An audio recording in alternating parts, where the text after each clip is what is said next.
Hi, welcome back guys. This is your friend, the What If Guy, back with another fanfiction. This is the first part of What If Issei Was a True Dragon Emperor. Now before starting, please give this video a like, and subscribe to the channel if you want more videos like this. Now let's get into the fanfic. After school, after the meeting ended, Azazel and Rosswace left because they still have things to do as teachers. New York prepared for the school festival with the remaining members. Looks like me and Kiba have to do power-related tasks. I then glanced at Butchu. She's looking at the don'ts used at the meeting and is reading it. She still hasn't returned to her good mood. What should I do if I don't reconcile with her before the game? I'm scared that it might cause difficulties. Apologizing, it seems like she won't forgive me unless I acknowledge the cause and apologize to her, and I don't know the cause of it. It happened when I was having my head all puzzled over it. The light runs through the top of the table. The light drew a circle and turns into a shape of a magic circle. It's a familiar symbol.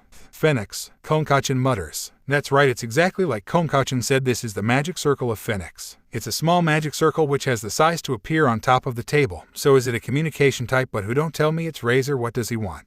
I was in suspicions, but from the magic circle a holographic image was projected and the face of a young woman appears. She has a high-class atmosphere and looks. She has her hair up and adorned with expensive-looking accessories. Ako-sama, Ravel made a shocking voice. Ako-sama, Ravel's mother, so that means she is the wife of the current head of the house of Phoenix, which also makes her the mother of Razor. She's pretty. She looks like she is in her 20s. Since she is a devil, I don't know her real age. But she certainly looks like Ravel.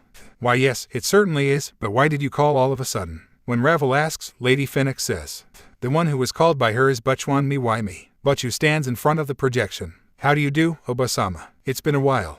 The lady looks around. Is she looking for me? I position myself where she can see me immediately. Hi, hello, I'm Hayato Issei. Hello to you too. This is our first time meeting like this, isn't it? Hayato Issei, son of the Sekryute. I apologize for introducing myself like this. NNO, SSO, do you have some business with me? I ask while acting politely. Yes, I thought I should greet you properly. Normally, I should go and greet myself to Ryasen, who is in charge of the Hayato residence and the academy which my daughter will be homestaying at, but there were reasons why we couldn't visit. You know, since the demands of the Phoenix's tier are increasing, so maybe they don't have time because of it. Kiba whispers to my ears. I see House of Phoenix are the main suppliers for the Phoenix's tiers after all. I heard that there are emergency demands on the Phoenix's tiers, and that they can't keep up with the supplies, so the lady must be with it as well. That must be hard. It's much appreciated, seriously. But she replies while smiling. Not at all, Obasama. Your words would be enough. Please leave Ravel to us. It seems like she isn't saying it with bad intentions. I thought they would hold a grudge against us because the engagement was cancelled, but it seems like they don't even have a bit of it. There are so many big-hearted people in the House of Phoenix. But for Butchu, it must be complicated. After all, she couldn't decline the transfer of Ravel and to look after her. Then the lady looks at me. Me too, and she emphasized the word especially. Of course, I would look after. Why yes, of course. But Butchu is also here, and there are people who can look after her better than me in our club. Weird pests. So she's telling me to look after her so no guys would come near her in the humans world. I'm also a guy, you know. Well, I won't do anything like laying my hands on Ravel. She's my important junior. She's cute, but I won't lay my hands on her. I understand. I don't know how much I can do, but I will protect your daughter. When I said that, the lady made a bright expression. And besides me, Ravel has her face very red. Hey, what happened, Ravel? For a moment, the face of Butchu, who appeared within my sight, looked sad, but was that just my eyes? Yes, Ako-sama. Of course, looks like the mother and daughter are talking about something. I don't know why, but Ravel has her face red, and it looks like she is filled with spirits. The lady talks to me again. Why yes. Yes, it is. And why yes, I have heard. Why yes, you understood. That's something I already know, but well, I just nod my head just in case. Hearing that, the lady nods her head. She looks satisfied. Why? Yes, Ako-sama. Flash. The light brightens, it then turns into a shallow light and disappears. The greetings of Lady Phoenix, which came here like a storm. It must be due to worrying about her daughter and the greetings to us. Though there were things I'm not sure of. I was in doubts and made a sigh, and Butchu, who was about to leave the room unsteadily on her foot, appears within my sight.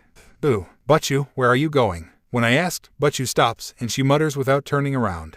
Eyes, will you protect me? Why do you ask such a thing suddenly? I don't know, but my answer is obvious. Of course, I will protect Butchu. And Asia. Yes, I will also protect Asia. And Akino. Aknasen, that is obvious. But what happened, suddenly asking me such a thing? I don't get it. I don't get what Butchu's intention are at all. But Butchu asks with a lower tone. Hey, eyes. Why yes. To you, what am I? Who am I? I don't get the meaning of this question, but, to me. To me Butchu is Butchu, and the moment I said that, Baka, she scolds me mixed with the sound of her crying. Butchu rushes away from the spot, and she left. The clubroom. Sona-sama. Asia goes after Butchu. Asia turns to me after she reaches the door. Her eyes are soaked with tears. Why is Asia crying? Issei, you are horrible, it's too much, why can't you understand Wanasama's feelings? Saying that, Asia goes after Butchu. Having Asia also say that to me, I just stood there dumbfounded. Wah, wait a sec, what's the meaning of this? Why is Asia also mad at me? That wasn't right, Issei-kun. Kiba makes a sigh. And not right as in what? That, precisely. Geez, you are so I can understand very well what the girls are going through. Exactly. It's natural for Rias and Asachin to get mad. Aknasen also sounded mad. Even Aknasen. Even I, who is dense at these sorts of things, thought you were a bit off, eyes. Even Zenobia looks at me with her eyes half closed. Issei-kun, sure as Anano, poor Ryasen. Even Arena was mad. You are the worst. Ooh, I just received the coldest you are the worst quote from Konkachin. I don't know what I did wrong, I just don't know to begin with, maybe I should go after her. I tried to leave, but I was stopped by Aknasen. The current Issei-kun will just hurt her more even if you go after her, so don't. Seriously, is it that serious, B? But it's my fault, right? My fault. I really don't know. No, I actually have a maybe kind of guess, but inside me that possibility is very unlikely. It's basically impossible. That's why I don't understand shit. I started to get confused even more thinking about it. Hey, Gasper, am I really bad here? I asked my junior. Jayasuke says it in an apologetic manner while twitching his body. Yes, I think you are very bad. Even Gasper says that to me. I felt down. Then Ravel asks while panicking. You empathize is my mother and my fault, right? I'm sorry. Is it Ravel's fault? It seemed like Butchu tried to leave after the communication between the Phoenix mother and child. Aknasen places her hand on Ravel's shoulders. Ravel-chan doesn't have to worry about it. Issei-kun's the most at fault here because he never tried to think about the crucial thing between Rias and himself until now. Aknasen cheers her up like that, and she started to prepare for tea after urging Ravel to sit on the sofa. It looks like I'm the biggest villain here. Ooh, what am I supposed to do?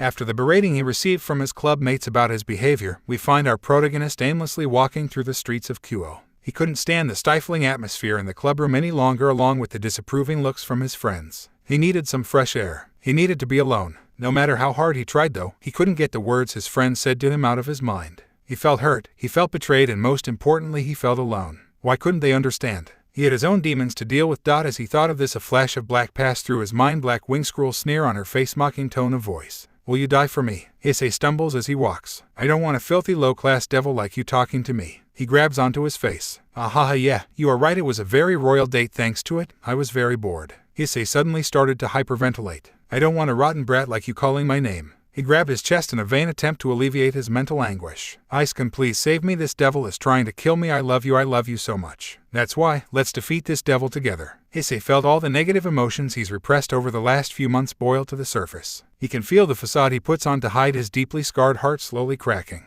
He didn't realize it, but there were tears flowing from his eyes. Why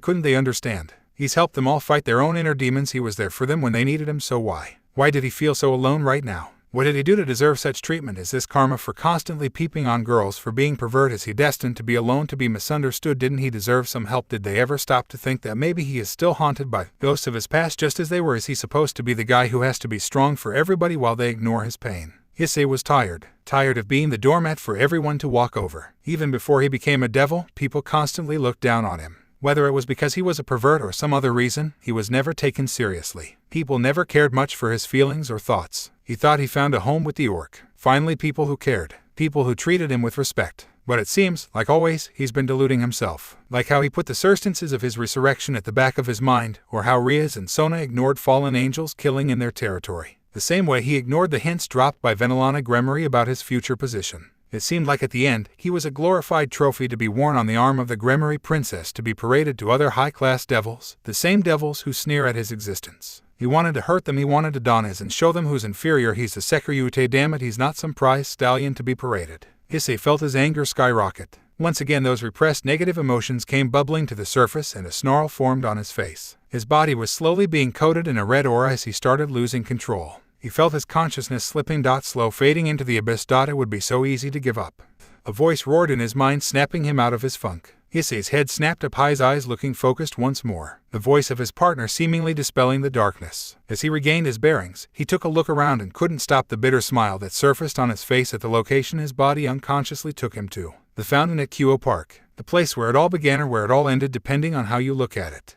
The deep and ancient voice of his partner D-Drag, the Red Dragon Emperor and one of the two heavenly dragons, resounded throughout his mind. Issei let out a genuine smile at the concerned voice of his partner. Yeah, Dreg, I'm okay. Sorry about worrying you, it's just some unwanted memories surfacing, said Issei with a defeated expression on his face. He hated feeling weak and helpless, stated Dreg. Yeah, no matter how hard I try, I just can't get her or her words out of my mind. Was she right about me all along? Am I really such a hopeless loser that even after defeating a god I still feel insecure about myself over the words of a weak fallen angel? Questioned Issei. It wasn't often that he shared his thoughts and feelings in such a manner, but Dreg was his partner. He knew everything there is to know about Issei, even the things he didn't even know about himself. He knew he could trust his friend to help him. That thought made him smile forlornly, relying on friends to help him out. He didn't know if he could go back to the way they were. "Oi," protested Issei with an indignant look on his face.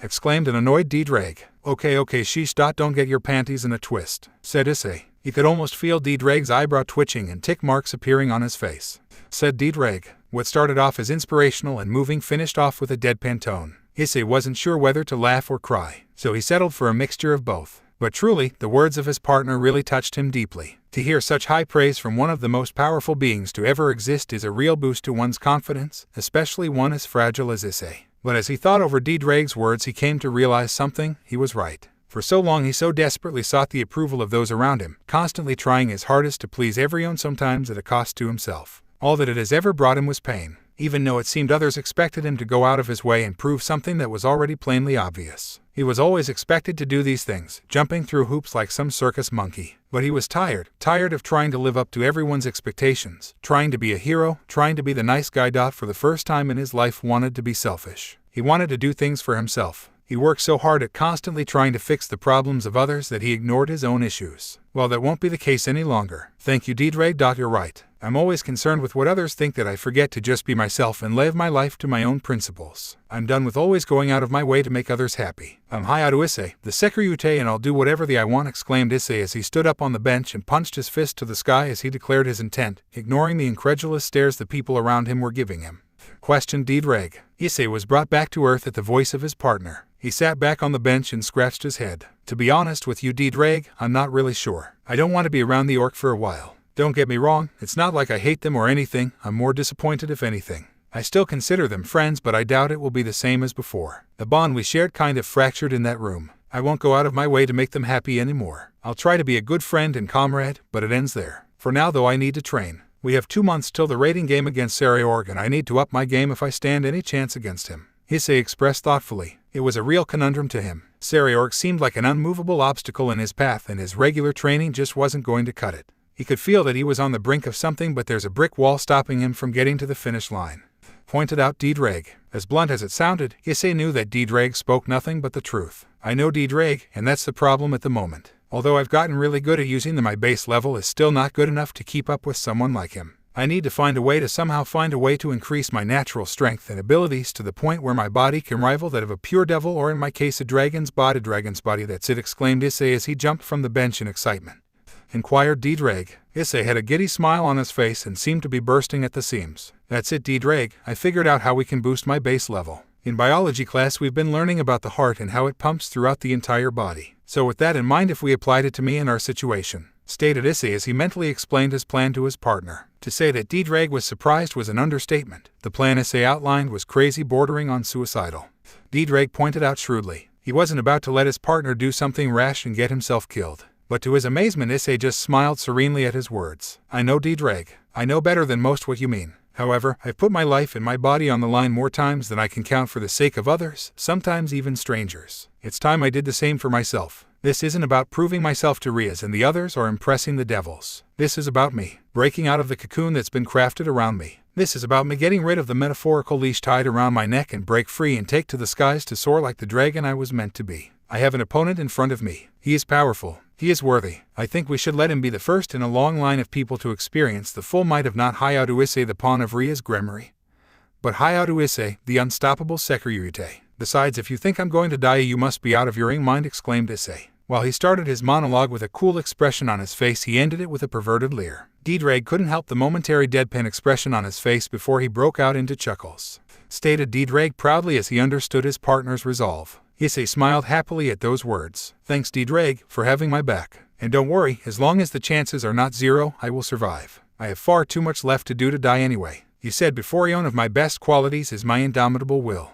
Well, let me demonstrate to you once more, partner. Let me show you that I won't lose, that I will overcome it just like I have every other obstacle that's been set in my path and come out stronger than before, stated Issei as he clenched his fist with a challenging smile on his face. Drake just chuckled in his mind. His host truly was the most stubborn person he's come across, including himself, which says a lot. They descended into a comfortable silence after that and enjoyed the peace and quiet of the park. Issei, though, had a lot on his mind. His fractured relationship with his friends aren't a priority at this point. His focus is on getting stronger. He already knew what he needed to do, but he needed a secluded place to do it. He needed to see a certain fallen angel about organizing it. He also needed Ravel's help, as she had access to a certain item that he could use to strengthen himself further. It's been a few hours since the episode with Issei has passed. The atmosphere was a somber one at the Orc Clubroom. Everyone was going along their normal business, but there seemed to be a distinct lack of energy. The entire Orc was gathered with the exception of Azazel, Rosswace, and Ravel. I haven't seen Eyes in a while. Where is he? Zenobia thought out loud. He's probably peeping on the kendo club or something. Oh, what a tragedy. The childhood friend of an angel has fallen to such depravity. But don't worry, Issei, I will save you, exclaimed Irina as she put her hands together and prayed to the heavens as her friend just looked at her with a deadpan look. The rest of the Orc just smiled at the byplay between the two friends. Their thoughts then turned to their favorite. Everyone had their own thoughts on the matter, but Riaz just sat at her desk looking desolate. Akino hated seeing her master and best friend looking so depressed. Cheer up, Riaz. I'm sure Issei will come around soon enough. Just give it time, spoke Akino with a smile on her face. Aiknasen is right, Ryasona-sama. Issei will definitely come around, exclaimed Asia exuberantly. Riaz smiled softly at her. Asia is right, Ryasen. Issei can be dense as a brick, even more so than Zenobia, stated Irina while Zenobia wore a sour expression on her face. See, you have a lot of support here, Riaz. You just need to be a little more straightforward with him. That's how Rainer got him to go on a date with her, chuckled Akino before the smile was wiped off her face as well as the faces of most of the club members, and a growing sense of dread began to pool in their stomachs. Rainer shouted Riaz, Akino, Asia, and Kiba, with Kaneko looking on with a growing sense of realization.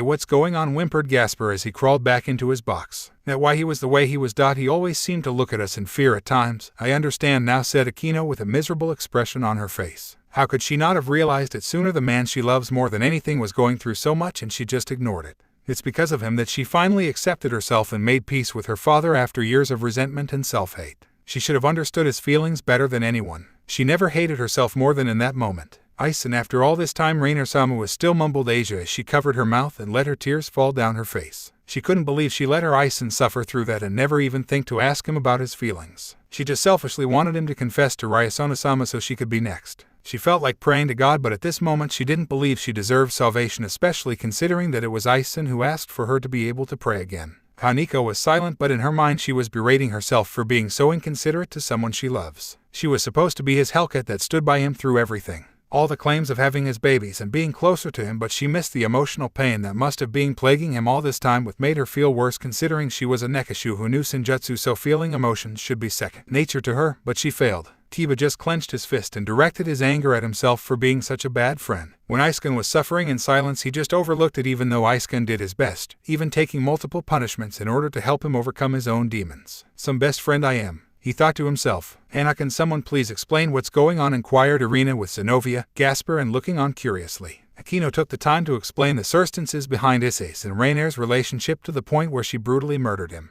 To say the others were horrified was an understatement. To think that the perverted pawn who always smiled for everyone had such a traumatic incident happen to him, and only a few months ago at that. Zenobia and Irina suddenly felt horrible about their behavior towards their friend, love interest. They needed to apologize as quickly as possible. Poor Issei, and we ganged up on him before, whimpered Gasper sadly with tears in his eyes. That snapped everyone, including Riz, to attention. They suddenly felt disgusted at their earlier behavior, but also extreme worry for their lovable pawn who has been missing since. They started to have a very bad premonition occur to them concerning their behavior towards their friend, love interest. Riaz was the first to snap into action. She exclaimed with worry. What had she done? How could she be so selfish and uncaring towards the man she loves, the man who gave everything for her and her period's happiness? She started to feel like for doubting him and acting like some spoiled brat. She needed to find Eyes. She needed to apologize and beg for his forgiveness. These were the thoughts running through her mind. Similar thoughts ran through the minds of everyone else as she prepared the transport magic circle with tears running down her face. Flash. After a red flash, the Orc found themselves in the basement of the Hayatu residence. They immediately ran to the living room as fast as they could. Eyes, cried Riaz as she ran, only to come to a screeching halt as spotted a nonchalant Azazel sipping on some tea and a nervous-looking Ravel sitting next to him. She immediately questioned him. Azazel, what are you doing here? Never mind that, have you seen Eyes? Cried Riaz hysterically. the members of the orc behind her nodding in agreement with grim faces. Azazel put down his tea and looked at them with a blank look on his face that unnerved them and spoke the words that shattered them. "Eyes is gone," he said with a monotone voice. "What?" exclaimed the orc with Riaz and Aquino looking stricken as the news, while Asia just cried to herself. It felt as if the whole world was crumbling around them. The only thought on their minds was to find Eyes as soon as possible. The tension in the room was thick enough to cut with a knife. The members of the orc were stunned to silence. They were horrified by the thought that Issei may have strayed. More so, if he strayed because of the way they treated him. The worst-case scenarios were going through their minds at a rapid pace. Some were tame, some were horrifically fatal. Poor Asia couldn't handle the news and promptly fainted. Luckily, Zenovia's reflexes were quick enough to stop her friend from hitting the ground. She proceeded to deposit Asia on the couch while the orc were finally regaining their mental bearings. If they paid enough attention to their surroundings, they would have noticed the mischievous glint in Azazel's eyes or the facepalm of Ravel, who couldn't help but wonder if the fallen angel governor was a bit touched in the head. After a finally snapping out of their shock, the orc snapped into action. "What do you mean Eyes is gone?" thundered Riaz. She was on the brink of having a mental breakdown. Her beloved Eyes was missing. Was he taken? Was it the Chaos Brigade? Did he leave of his own volition? Was it because she pushed too hard? Did she go too far in her attempts to progress their relationship? These were some of the thoughts currently plaguing her mind. She felt disgusted with herself for her treatment of the man she loved more than anything. How could she be so thoughtless in the way she treated him? She only prayed to Mayu-sama that she wasn't too late to make it right. Similar thoughts ran through the minds of the rest of the orc as their guilt from earlier was compounded by this new situation. Ravel watched this scene with a stoic expression on her face. She was still highly upset with the way they treated Isama earlier, however she was mature enough to keep her thoughts to herself, for now. She was extremely well-mannered and polite girl, her pure upbringing saw to that. However, she could also be quite vindictive when situations called for her to be, and hurting the man she held in the highest regard certainly qualified as such a situation. She took a deep breath though and exhaled. Isama wouldn't want her to take some petty form of revenge on his friends, even though they deserved it. She would be the bigger woman. Maybe then her Isama will finally notice her feminine charms, and maybe, just maybe, Ravel's fantasy sequence. She stood on a wide open field of the greenest grass ever seen. Flowers of various kinds were blooming all around her. She wore a simple white sundress with her golden blonde hair flowing in the wind. She could feel the soft grass tickle her bare feet as her impossibly blue eyes stared at the resolute gaze of her beloved. He seemed to glow in the sunlight with fireflies floating all around him. His soft brown hair was windswept as his eyes practically devoured her nubile body. She could feel her womanhood throb wonderfully at the intensity of his gaze. Her stomach did flips as she stared at his shirtless body until she was snapped out of it at the sound of his deep, husky voice. "Ravel," he said. Just hearing him utter her name with such a profound sense of love was orgasmic to her. She was definitely going to need a change of underwear soon. That's assuming her underwear survived what she hoped was about to come. "Isama," she whispered the name of her beloved, her eyes shining with love and devotion. Her body shuddered as he gently cupped her cheek. She shut her eyes as he leaned in. "Ravel, me beautiful Ravel. I'm sorry for being blind to what's been in front of me all this time. I promise you now though, I plan to spend the next few days imprinting my love onto your beautiful body," whispered her Isama as her body shuddered in orgasmic bliss at his erotic words. Her back hit the grass and he straddled her, leaning in to seal her lips with his. Could feel his breath on her skin. As he end Ravel's fantasy sequence. "Yuiha," had giggled Ravel creepily to herself with a goofy expression on her face, with a line of drool going down the corner of her mouth, cheeks tinted red from heavily blushing with a little leaking from her nose. Her perverted smile wasn't helping much in regards to holding up her dignified Ajosama image either. Luckily, she snapped out of it quickly enough by the one-sided shouting match happening between Riaz and Azazel, who just seemed highly amused at the situation, with Aquino occasionally chipping in.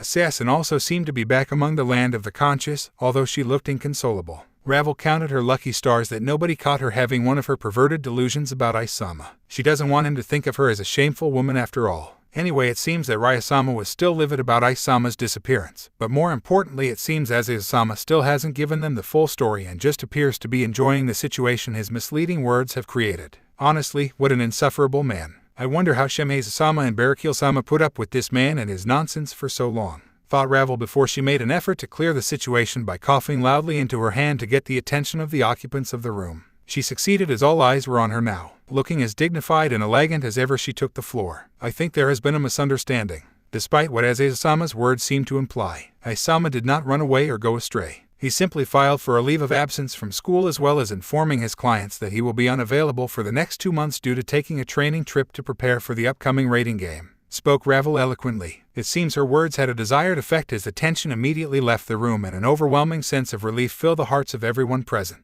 Well, almost every only a certain fallen angel governor was crouching in a corner and pouting petulantly like a child. Despite being a well-bred Ajosama, Ravel couldn't stop herself from rolling her eyes at the overgrown manchild. Said manchild decided it was finally time to speak up. Yeah, Eyes came to me earlier today. He asked me to help him out by filing a leave of absence at school. He'll still get the work done, said he'd have his familiar his them up at the end of each day. He also wanted me to find him a secluded space to train in without disturbance. So I hooked him up with one through the help of my connections because I'm cool like that. Finished Azazel with a cool smirk on his face while striking a pose. Riaz, while relieved that her beloved pawn didn't stray, couldn't stop herself from almost snarling at Azazel. How dare he eyes as her pawn? She should have been notified immediately. At the very least, he should have requested permission. Didn't he trust her enough to speak to her about this? She immediately stopped her train of thought as she recalled the state of affairs between her and Eyes. Did he feel that he needed to get away from her? She felt her heart break at the thought. She loves Eyes more than anything, but with the way things were and the things that were set, their potential relationship seems to be even further away from her. She cursed herself for being so rash and petulant in her reactions to him and trying to pressure him into confessing. For one of the first times in her life, she felt a deep pang of regret. While these issues were important in her mind, she needed to get back to the crux of the matter and find out just why Azazel thought it a good idea to allow her pawn to leave without consulting her. And why, Azazel, did you think it was a good idea to allow Eyes to leave without my permission? Questioned Riaz in a frigid tone, accompanied by an equally cold gaze. She was backed up by Aquino, who glared at the fallen angel governor. The others, while relieved that their friend was okay, were also highly curious as to what was going on. They were hoping to find Issei and apologize to him for the way they treated him. But it seems that they will have to wait a little longer. They only hoped it wasn't too late and their relationship with him weren't fractured beyond repair. In response to Riaz's question, the perpetually jovial archangel narrowed his eyes and adopted an expressionless mask on his face that greatly unnerved the members of the Orc. They've never been on the receiving end of the governor's ire before, and due to the usual dynamic between him and Issei, it's easy to forget that the man in front of them was one of the most dangerous in existence. Ravel quirked an leg and eyebrow at the drastic change in character for the governor, secretly impressed with his approach. Riaz would never admit it out loud, but she was terrified right now. She tried hard to not let the quiver in her knees show. You make it sound as if Eyes is a prisoner here, Riaz. That he has no free will of his own.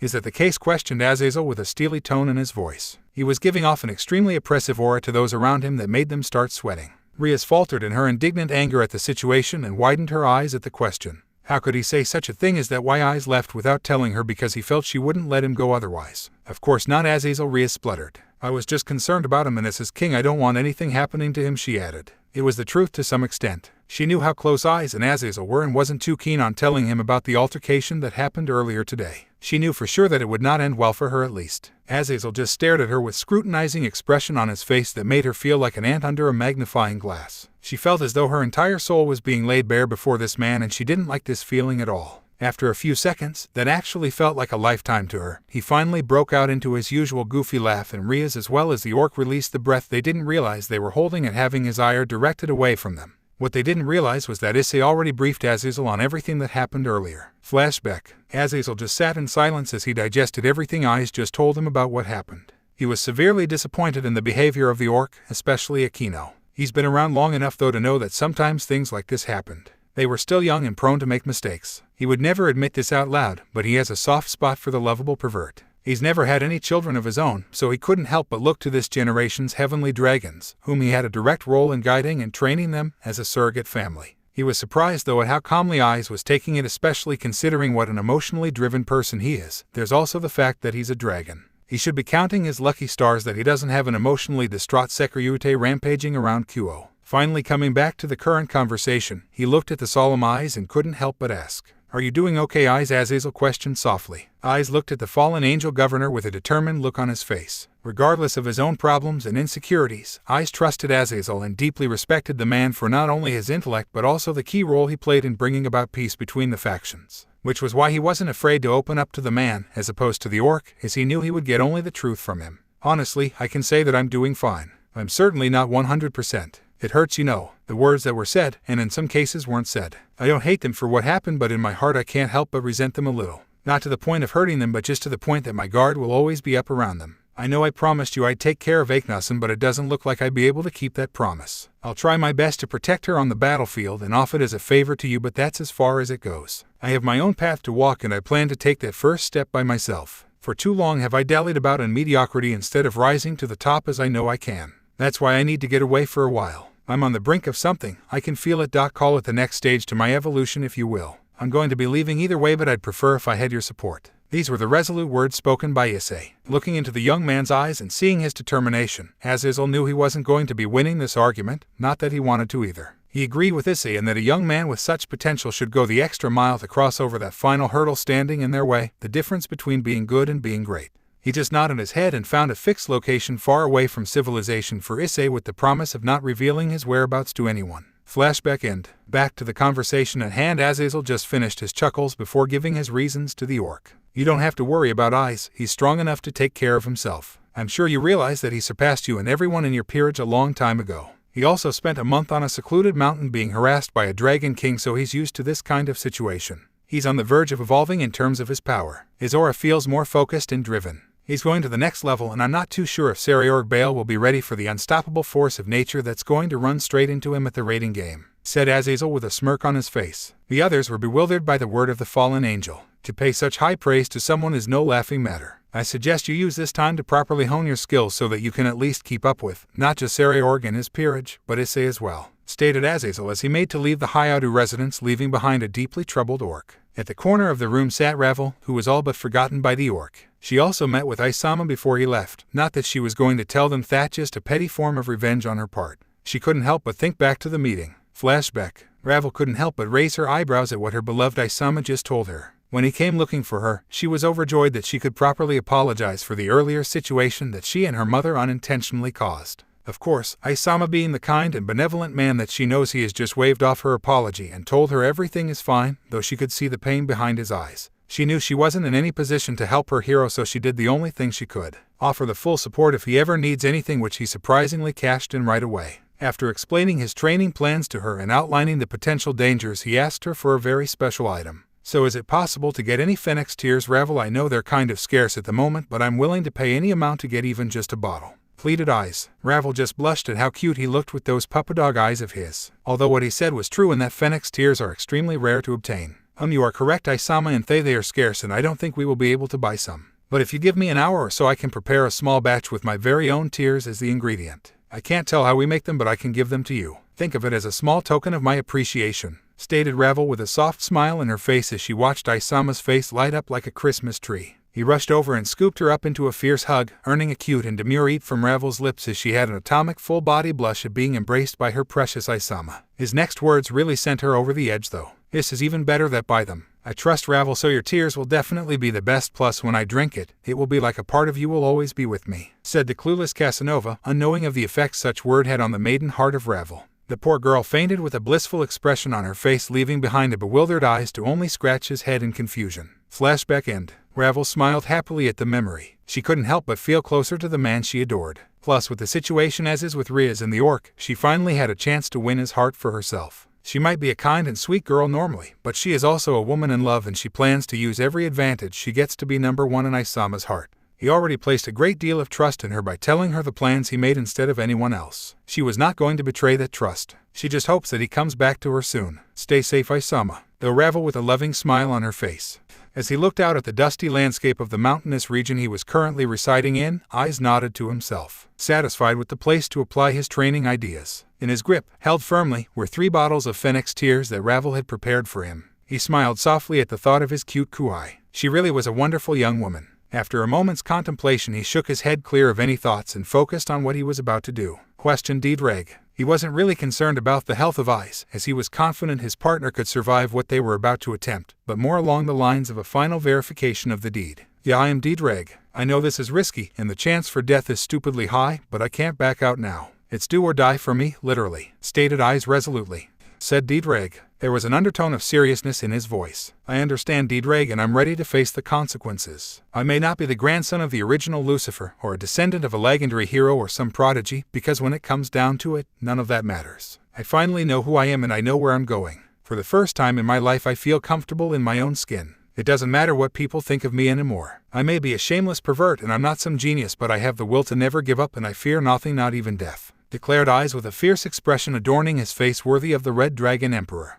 Queried Diedrag. Eyes just ignored his sarcastic comment and he soldiered on with his explanation. Ever since the fight with Riser a few months ago, my left arm has been permanently that of a dragon's due to me sacrificing it for power. With that being said, if you have the power to turn any part of my body to that of a dragon's, you can probably undo it as well, which you have already done to my now human, devil left arm. I've known you could do that for a while, and the only reason I didn't ask you to undo the dragonification is because the method of extracting power from the arm was way too stimulating.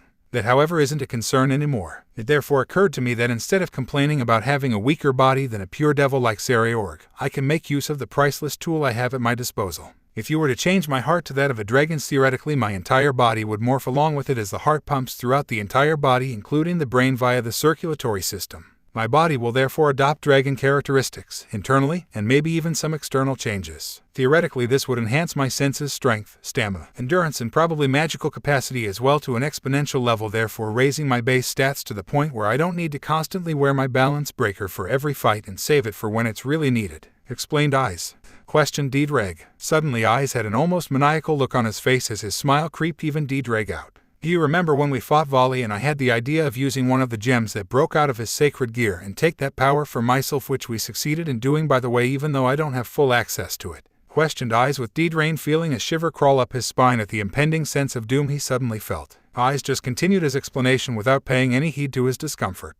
Prompted Dreg cautiously, not liking at all where this conversation is headed. Well, if we could absorb and integrate the power of Albion, the direct and complete opposite of you, and succeed, which should have been impossible. What's to stop us from doing the same again? You remember all the strange happenings in the world, don't you? Kiba's holodemonic sword, all the balance breakers currently at play, not to mention the subspecies balance breakers. The system as it is has large holes in it, metaphorically speaking, and I plan to exploit those opportunities for myself. The reason for the Phoenix tears are that before you proceed with transforming my heart, I'm going to directly inject the tears into my heart via syringe. At that moment you should begin the process immediately. While transforming my heart to that of a dragon, I want you to also analyze, adapt, and absorb the properties of the Phoenix tears into my stream and make it a permanent effect. Since the Phoenix clan received their abilities from an actual phoenix, which is a being of fire just like you, it will be easier to absorb the power of it when compared to Albion. Therefore, when the process is done, I should have a dragon heart and body with the healing and magical properties of a phoenix flowing through my veins. Finished Eyes with an almost smug look on his face after his explanation.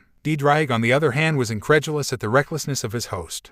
Stated Dreg bluntly. His host really was an interesting one and certainly the most likable he's had, and he didn't want him running headfirst to death. Eyes, though, seemed nonplussed at the dragon's reaction, seemingly already accounting for the aforementioned factors. I've already thought about that, Dreg. I don't want to die, and I don't plan to anytime soon. What you are forgetting is that the reason taking Albion's power was so brutal was that he is the antithesis of you. Your powers weren't meant to mix. It was unnatural. The Phoenix tears, however, are one of the most magically imbued substances in the world, but more importantly, they are the greatest healing item known. By absorbing and assimilating them into my body, my vitality will increase exponentially, along with giving me a high regeneration factor, not to mention my magical capacity should receive an even further boost. If anything, when all is said and done, this should effectively add a few more years to my lifespan. Explained Eyes. He thought long and hard about this and was willing to take the risk as the rewards were worth it. Dreg was silent as he digested all that Eyes said and realized that the little bastard had a point. If this really worked, he would receive a major boost, and considering how powerful his host already was, it really is a terrifying thought.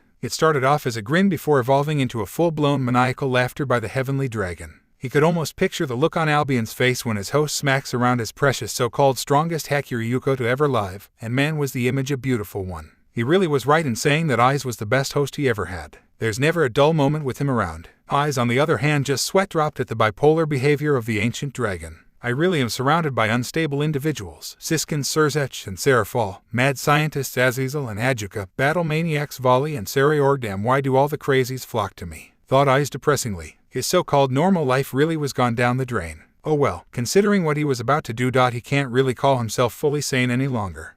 Warned Dreg. Eyes nodded and extracted all 3 vials of Phoenix tears with a large syringe. He lay on the ground and placed the needle just above the left side of his chest. He took in a deep breath and thought about all that has happened in the last few months, from Rainier to becoming a devil, saving Asia and defeating Riser, attaining Balance Breaker, the Juggernaut Drive, and defeating a god. He really has come a long way from being a hopeless loser at school to the powerful Sekiryute he was today. He finally had confidence in himself to be free of expectations and opinions of those who thought he needed control. He was finally his own man. He thought about all the people who helped him along the way and was thankful, from the Orc to Azazel, Tananasan, Volley, Kuroka, and Ravel. He was ready to say goodbye to this chapter of his life. Goodbye to the ghost of Rainier, and goodbye to being the naive and gullible pervert. He was ready to begin the next stage of his life. He was ready to take control of his own destiny. I'm ready, Dreg. This day marks the rebirth of Hayao Issei. My red rebirth, whispered Eyes before he injected the entire contents of the syringe into his heart. The last thing he heard before the blindly and unbearable amount of pain racked his body was the voice of his partner smiled as he slipped into blissful unconsciousness. Pain, unimaginable, excruciating pain is what Issei experienced before his mind couldn't take the strain on his body and forcefully shut down.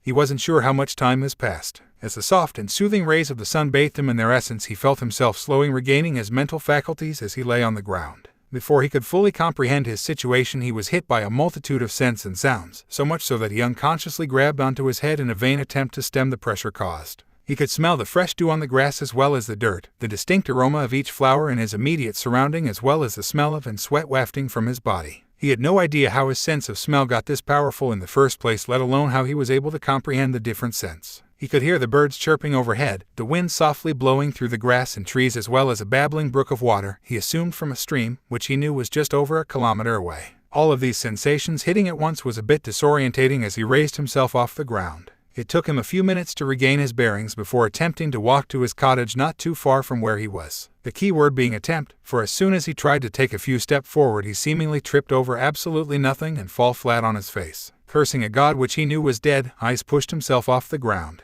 He had to steady himself a bit as looked at the blurry image of his arms. His vision still hasn't come into focus fully. He was feeling a little bewildered at the moment as he tested out his limbs and flexed his body while standing in the same place. Now Issei will never claim to be a genius, nor is he stupid by any means. However, being the physical fighter that he is, he was intimately familiar with his body, which is why he immediately picked up on the fact that his arms and legs felt a little longer, not to mention his entire body felt heavier. This was the reason for tripping earlier, he realized, stated a deep ancient voice from within him. After taking a deep breath and regaining his cognitive functions, he recognized the voice of Rebirth. Rebirth, boy, am I glad to hear your voice. I feel a little funny right now. What's going on? Did the transformation work? Questioned Issei worriedly. Even though he wasn't afraid didn't mean that nothing could go wrong. He learned the hard way that as a Sairaorg, a situation could go from fine and dandy to end up beyond repair in a matter of seconds. Luckily for him, Rebirth eased his fears, suggested Rebirth. Issei nodded in acquiescence and started to move through various exercises from sit-up, push-ups, jumping jacks as well as shadow boxing as well as a few other to get reacquainted with his balance, reflexes and kinesis. As he did so, Rebirth listed the differences in his body. Explained Rebirth. Issei couldn't help but sweat drop at a 30-feet-tall hulking behemoth of red scales, calling him monstrous. Deadpan Rebirth at the unbelievable luck his partner had. Luck or sheer determination and recklessness, it's hard to say. Those factors aren't mutually exclusive, especially when it concerns Issei. Again, Issei was a little put out at the mighty Red Dragon Emperor, one of the two heavenly dragons and one of the strongest beings in existence, calling him Opus Hello Pot. My name is Kettle. Disregarding the hypocrisy of his dragon friend, Issei was immensely pleased with the results of his experiment. Sure, it could have easily killed him, but it didn't, and now he's come out of it stronger than ever. In the end, it was more than worth it. Damn, I'm such a badass, exclaimed Issei with a giddy tone in his voice. He couldn't help that he felt like a whole new person. He could literally feel the power brimming in his body. His muscles felt tight and coiled, like a spring waiting to burst into action. He remembered all the crap people spoke about him, from being the weakest Sairaorg, from the way those stuck-up high-class devils treated him like he was inferior. It may be a little vain of him, but his new body and power filled him with something he was severely deprived of, due to being constantly being berated for being a pervert and his burning desire to please everyone in hopes of gaining some form of acceptance, confidence. He felt like he could take on the world and slap it to the dimensional void.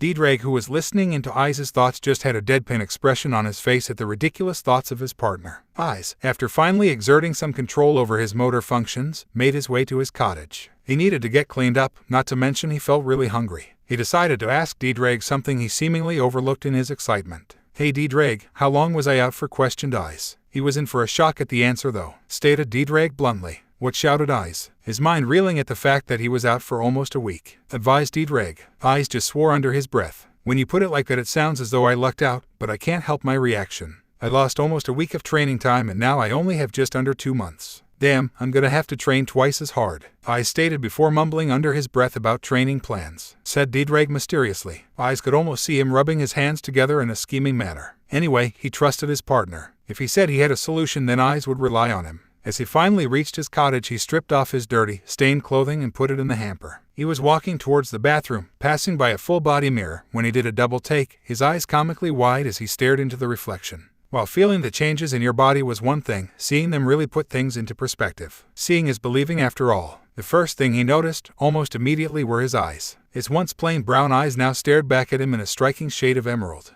It was easy for him to get lost in such a startling contrast. His new eye color, he noticed, greatly resembles the color of the jewels on his sacred gear, a side effect from change. He also noticed that his vision was alarmingly clear to the point that he could literally see the tiny dust particles floating in the air. The next modifications he picked up on were the overall shape of his body. Before he was reincarnated, he was fairly average in terms of his build. After spending time on the mountains with Tananasan and being infected with the training bug, he bulked up quite nicely and gained some solid definition on his form, which was nothing to sneeze at. Now though, he looked as though his body was carved out of marble. He had a lean and perfectly defined body which perfectly outlined his solid-looking muscles. He wasn't bulky like some clunky bodybuilder hopped up on steroids, but he certainly wasn't small by any means. He had more of a swimmer's build that looked like it was built for speed and power. His shoulders were broader and his arms and biceps more pronounced, with a powerful-looking chest and perfectly sculpted six-pack outlined by a V-shape that most men would kill for. His leg muscles, he also noticed, were defined to perfection. All in all, his body exuded a lethal and deadly grace similar to that of an apex predator. His height also shot up from a modest 5 feet 8 inches to an intimidating 6 feet 2 inches. His face, he noticed, also lost whatever baby fat and looked a lot more sharp and angular, with his eyes being more narrowed, giving him a dangerous vibe. His brown hair also looked a lot tamer. It still had some spikiness, but a lot more controlled and graceful. His hair also grew out a little, stopping just below his shoulders, with a few strands falling between his eyes and bangs framing his face, stopping just short of covering his eyes. He wouldn't be vain enough to call himself a Bishonen like Kiba or Volley, but he wouldn't deny that his looks were really, really good. He had more of the rugged bad boy look that Azazel pulls off so well, going for him. All he needed now were some tattoos and a piercing, something to consider for the future. As he looked even lower, his eyes boggled at the size of his junk. He wasn't too shabby before, but no, was way above average. A dragon indeed. It started off as a slow smile, to a smirk, to a blown bellow of laughter that sounded like that of a deranged psychopath. Eyes couldn't control himself as he put a foot up on the stool and assumed a victorious pose. Unofficially an Eichmann, not to mention unpacking some seriously dangerous weaponry. Woohoo harem route, here I come, shouted Eyes as he did a silly jig around the cottage, which, given his dangerous looks and aura he gave off, looked utterly ridiculous. D-Drag, as hard as he tried, could not stop his palm connecting with his face. It's times like these when he questions his sanity for going along with the crazy shenanigans of his partner. Eyes paid no mind to the bipolar dragon stuck in his left arm and let himself be carried away by his ridiculously overactive imagination. Eyes' delusion sequence. Eyes stared across to the woman standing before him. She had long flowing black hair that reached just above her bubbly, perfectly sculpted ass, with large cup and a thin narrow waist that flared out into wide childbearing hips that was encased in a sparkling red dress that perfectly hugged her body whilst having a slit going down the right side, exposing her long creamy legs and her feet that were sheathed in shiny black 5-inch heels. She looked at him with smoky blue eyes that screamed seduction and pouty red lips that looked kissable. She spoke to him in a husky voice that sent shivers down his spine. I'm sorry, Devilcun, but I don't have enough payment for your services tonight. Is there some other way I could pay you? She asked suggestively while pushing her chest forward, making her ass jiggle. A movement Eyes captured with perfect clarity and forever ingrained into his memory, almost as if he had some magic red eyes with 3 tamo that could copy anything perfectly. He fought hard to keep the perverted expression off his face and keep himself stoic. He let out a labored sigh as if he was deeply troubled. Wealth certainly is a problem. I can't leave without my payment, and you certainly seem like you don't have it. What to do? Looks like I have no choice. I don't normally like doing this, but I see no alternative. It's groping time. Show me your op-eye, stated Eyes with the most seriousness he has ever spoken in his life. Eon Sekuryu Tesame or so bold. But if it's you, I don't mind, stated the woman whilst blushing demurely. She reached for the traps of her dress and began pushing them down for Eyes to lay his eyes on a magnificent feast. Delusion end. Hey, you had a naughty girl, you are. You need to be punished, mumbled Eyes with a shamelessly perverted expression on his face, with his hands moving in a very lewd manner. So it's not really surprising to find out our resident dragon in the boosted gear was seriously creeped the out, protested D-Reg. He could feel the damage that was inflicted on him, mentally increasing. He seriously felt like crying. Aha, Gomen get a little carried away. But you have to admit I look damn good, stated Eyes with his newfound self-confidence causing D-Drag to roll his eyes as he watched his partner skip off to the bathroom. We find our favorite protagonist doing some stretches on a wide open field of grass and dirt. Dressed in just a pair of cargo shorts and sneakers, he was warming himself up for his training to begin. Okay, D-Drag, I'm ready. Where do we begin? Questioned Eyes, stated D-Drag, to which everything became silent. You could literally hear crickets chirping in the background. That is, until Eyes exploded into action. Meditate, are you ain't kidding me? I went through all that trouble, and lots of excruciating, mind-numbing pain to get a body that was built for destruction, and you tell me to meditate, protested Eyes incredulously. He really wondered if all the op-eye dragon mania damaged the mind of the Welsh dragon. Tick marks formed all over D-Drag's head. roared the Welsh dragon, causing Eyes to sweat drop. Sheesh, no need to get your panties in a twist, I'm getting to it, grumbled Eyes as he assumed the lotus position and evened out his breathing. He had prior experience of doing this during his time trying to delve into the sacred gear, which he assumed is what D-Drag is aiming for. After what felt like hours, when in reality it was only 15 minutes, he experienced a weightless sensation overtake his body. As his feet hit solid ground, he opened his eyes to a world of fire and brimstone with a 30-foot monster of a dragon before him. D-Drag. So what's up, he questioned D-Drag. Eyes just scratched his head. To be honest with you, after the whole Dragon Heart and Phoenix Tears transformation, I'm not really sure what else is possible for me to do. I planned on continuing my physical training and also alter the sacred gear, stated Eyes. D-Drag rose an imaginary eyebrow, probed D-Drag with a steely undercurrent in his voice. He did not appreciate Eyes implying that his sacred gear needed fixing. No, just don't go taking things the wrong way. There's nothing wrong with the abilities of the sacred gear. I meant that I want to customize its appearance. I want it to reflect my rebirth as well, which is why I want to create an almost subspecies like base form and balance breaker. It will still be the same boosted gear, just with a unique and distinctive appearance exclusive to me that sets me apart from the rest of the previous hosts, added Eyes, hastily, not too keen on facing the wrath of a pissed-off heavenly dragon. D-Drag scrutinized him for a few minutes before blowing fire from his nostrils. Acquiesced D-Drag, allowing Eyes to let out a breath of relief. Thanks, D-Drag, beamed Eyes at D-Drag, who just grunted in acceptance, stated D-Drag. Eyes, upon hearing this, became excited. He couldn't wait to test out his new abilities. Let's get to it, he stated confidently, after which he felt the weightless sensation take over his body once more as he felt himself fall deeper into the sacred gear. After a while of these sensations, he finally regained his bearings. As he looked around, he immediately recognized his surroundings. He stood in a vast white space with tables and chairs tastefully decorating the place. There was a bar on the left with bar stools running down the length of it. The place was filled with people. He couldn't count all of them, but there were at least 30 plus. This was his dreamscape or mindscape. Or handscape, he wasn't really sure. What he did know was that this was the place that the past hosts of the boosted gear resided.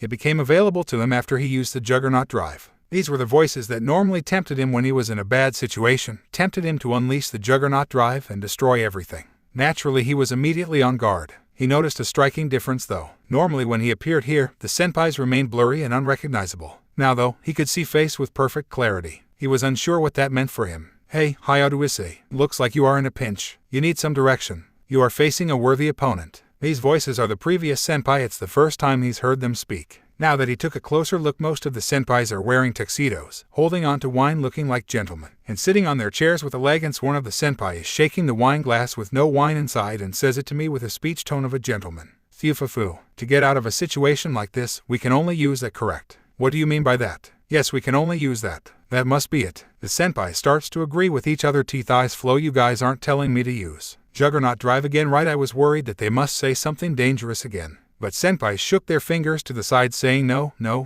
Wrong. Yes, we already have graduated from Juggernaut drive. We were introduced to something even more great from you. Yes, the power of HW. What the heck are you guys saying?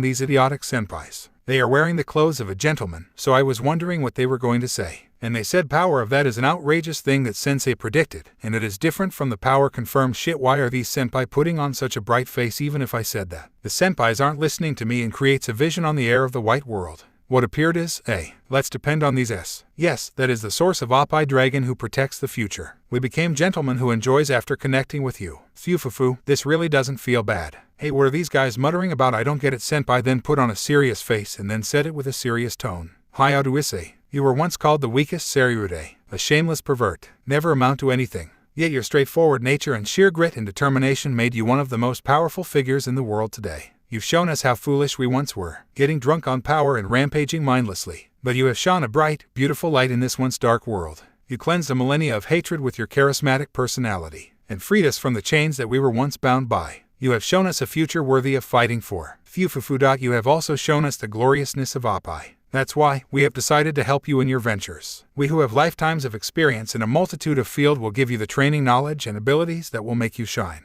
as well as aid you in groping a lot of Oppai in the future. Go forth and show the world the true power of the Sairaorg. Eyes just stood there, shocked. He couldn't believe it. The senpais of the boosted gear were banding together to train him. Some of the greatest warriors to exist, probably with deadly skills to match. He knew he could learn a lot from them. He also knew it was safe as he trusted D-Drag who sent him here. So how are you going to help me? He questioned excitedly. Every day you can go through your regular physical training, but at night when you sleep, we will pull you into the sacred gear where we will train you in certain arts that will stick with you mentally, and the next day you can practice and perfect it in the real world, stated the Danda Senpai. Another senpai, who looked like Dumbledore from Harry Potter, stepped forward. Regarding the issue of time to train for your match. When I was still alive, I delved into many arcane and mysterious breaks of magic. One such magic is a time dilation field which allows the user to temporarily slow down the speed of time in a limited area. Uses your new magic reserves as well as the boosted gear. Whilst in temporary possession of your body, I can create a field big enough to encompass your training area that will extend the 2 month you currently have to about 8 months, stated the senpai, who I is now dubbed Wizard Senpai. Eyes looked at him with stars in his eyes. Sugoi, it's like the hyperbolic time chamber from Dragon Ball, exclaimed Eyes excitedly. Wizard Senpai just sweat dropped at him and inched further away from him. Another senpai walked forward, and this one looked amazingly similar to Bruce Lee from those old kung fu movies. While your primary mode of offense is close combat, you have absolutely no martial arts training whatsoever. You are more of a street brawler. That is unacceptable. I will aid you in mastering as many martial arts that will supplement your current style, from Taekwondo, Aikido, Muay Thai, Karate, and Judo, and many more. We will sharpen your already impressive battle instincts into an extremely lethal weapon.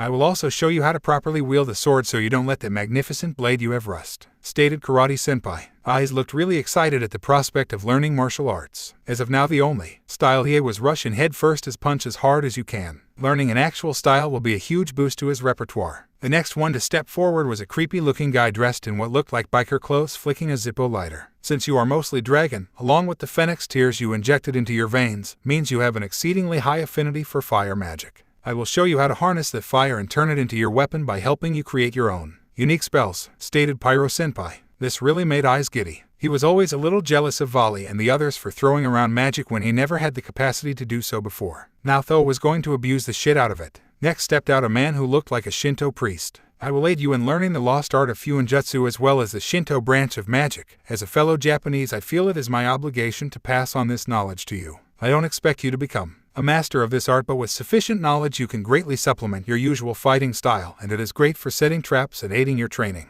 For example, by drawing gravity and resistance seals on your body, it helps build up strength, stamina, speed, and endurance by simply walking and doing regular things. When you train, your muscles will shred, but with your fast regeneration they will heal a lot quicker than any other person, allowing you to train more, making your muscles even more dense and powerful and simultaneously raising all your base stats. Finished Priest Senpai. Eyes could practically feel his jaw hit the floor. That sounded like a crazy useful skill to have. Then he remembered when he fought Sairaorg at the Gremory Mansion before the Kyoto trip. Surzech said that his limbs were weighted and he still almost destroyed Eyes. This was definitely a skill he was interested in. Plus, learning Shinto magic will make him feel closer to home. He always did think Onmyoji were cool. He didn't need to learn 30 different kinds of magic like volley or raw Swiss. He didn't have the talent for that. He just needed a small arsenal that he will turn into a deadly weapon. The final senpai to step forward looked like a Buddhist monk. He had an air of serenity around him. From what I have seen of you from within this world, you are an extremely driven individual that possesses an unnatural amount of willpower along with excessive life force, which is why I believe there is no skill better suited to you than the one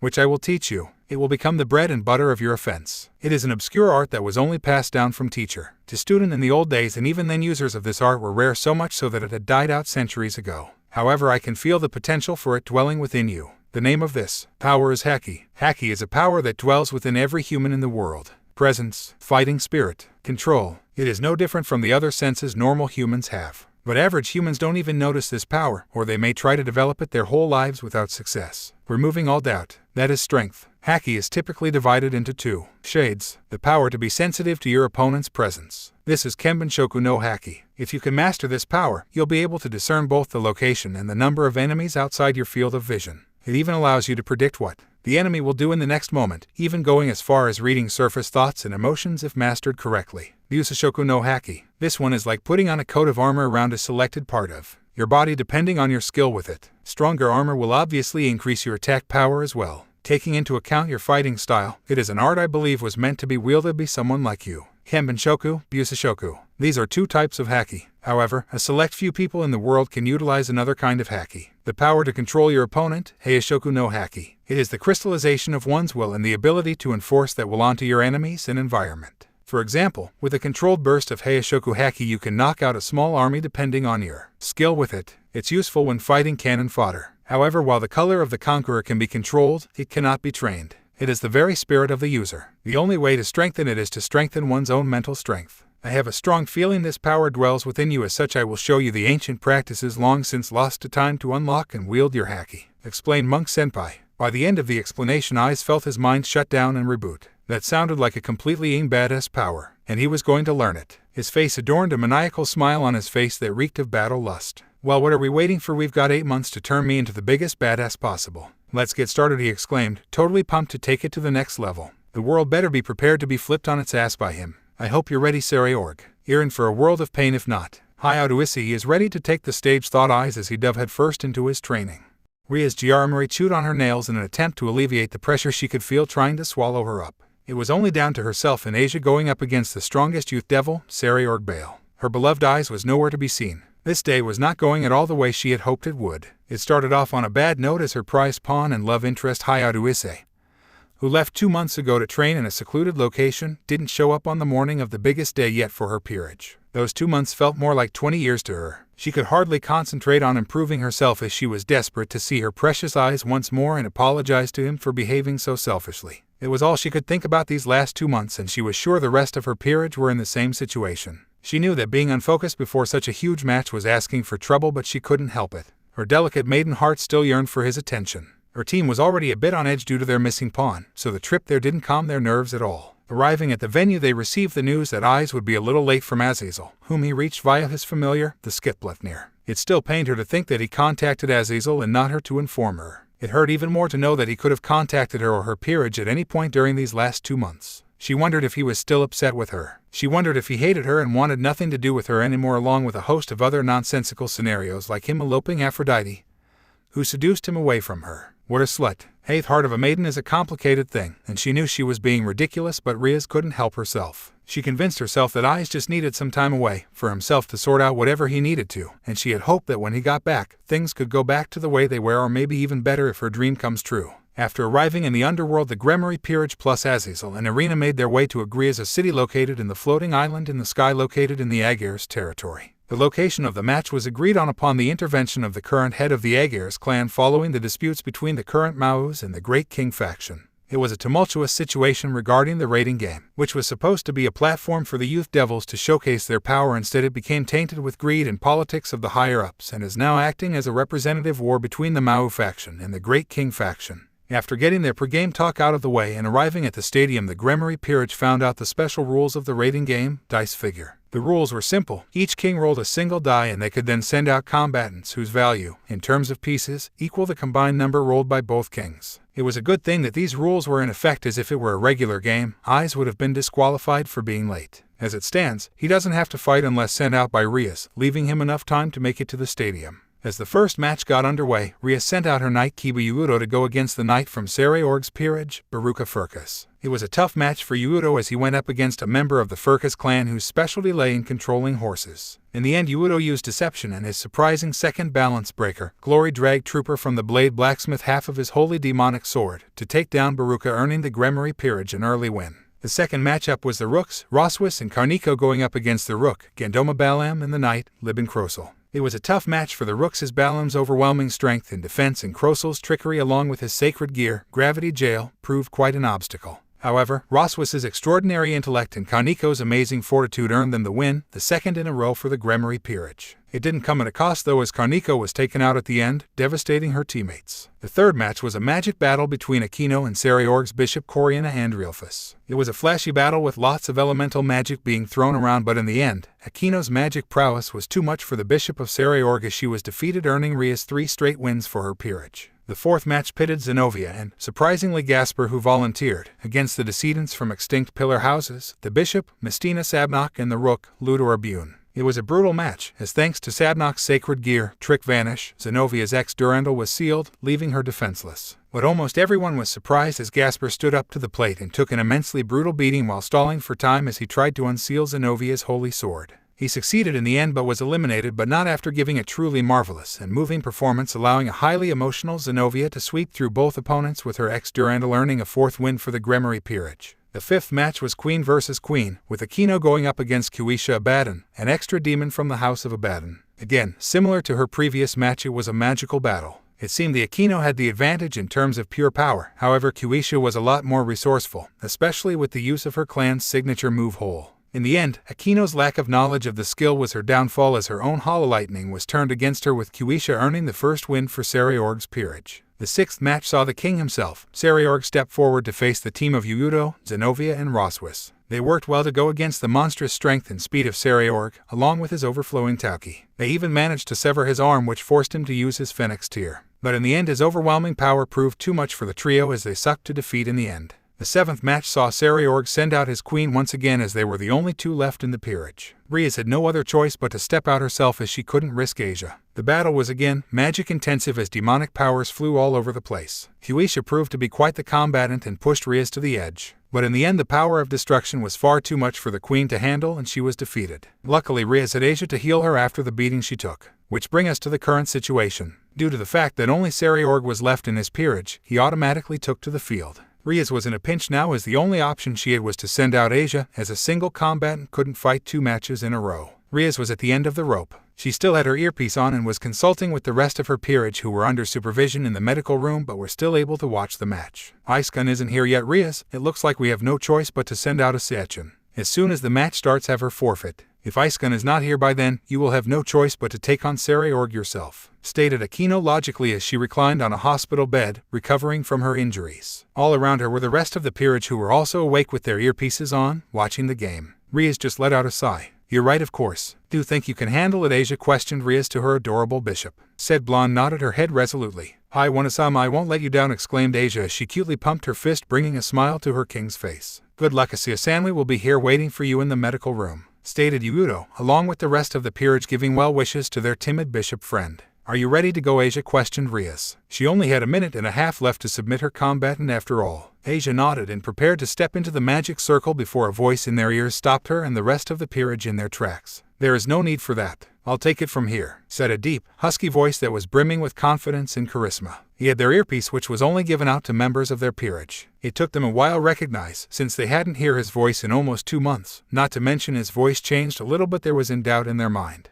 Their pawn had finally returned. Senpai, Isen, exclaimed the peerage all at once, as an overwhelming sense of relief washed over them. The most powerful member of their peerage was finally here, and just in time too. After 2 months without his soothing presence, they felt the floodgates open. They truly learned to appreciate their pawn on a whole other level compared to before, as his absence really sapped the motivation from most of them. He truly was, as Azazel once pointed out, the heart of the team. Asia, Akino, and Gasparin could be seen shedding tears unashamedly, and even Kaniko's eyes were a little misty, though she tried to hide it. Kiba and Roswis were a little more reserved in their reaction, but were no less relieved. Especially Roswis, who was suspiciously blushing and teary-eyed, not that anyone noticed. Eyes, whispered Rhea softly as tears rolled down her face. It felt as if a huge weight had been lifted off her shoulders. Eyes had this strange ability to put people at ease, raise their spirits, and give them courage with just his presence. She was sure her peerage felt the same. Now that he was here, they were filled with hope. This was one of the reasons she fell in love with him. He truly was a blazing sun piercing through the darkness of this world.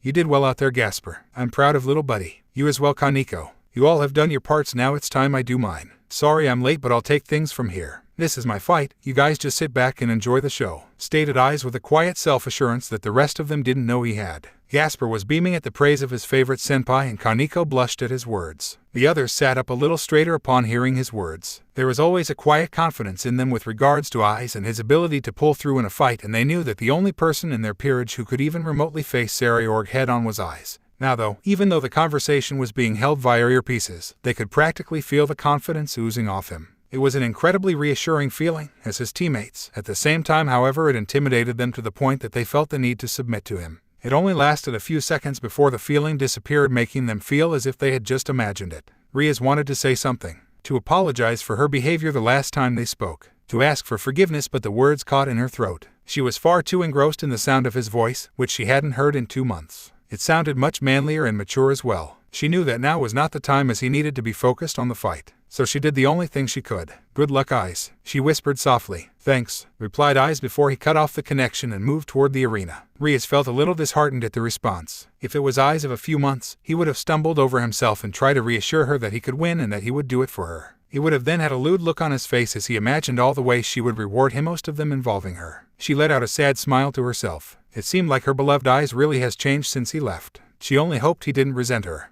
As he cut the connection from his earpiece, Eyes let out a huge breath as he relaxed his body. He was currently standing in the tunnel on the Gremory end of the stadium, waiting to be called out. He started doing a few breathing exercises that he learned during his time to ease the tension in his body. After 2 months of non-stop training, he felt in peak condition. He had never felt so powerful and so assured of himself. He liked the feeling, he decided. As he heard the commentator start to announce the combatants in the match, he could feel the hairs on the back of his neck stand and is starting to pump. Damn, I was always on Volley's case for being a battle maniac, and here I am almost vibrating in excitement to fight. Shit, I feel so violated right now. No, I'm not like that bastard. Need to find my happy place. Think happy thoughts. Think happy thoughts. Think of Issei. Smooth, soft, bouncing Issei. Thought eyes as he started drooling at the end. In his mind, Dreg just faceplanted. His host had such a cool and intimidating aura a few minutes ago, and now he's drooling like an idiot over imaginary. He sometimes questions the sanity of eyes.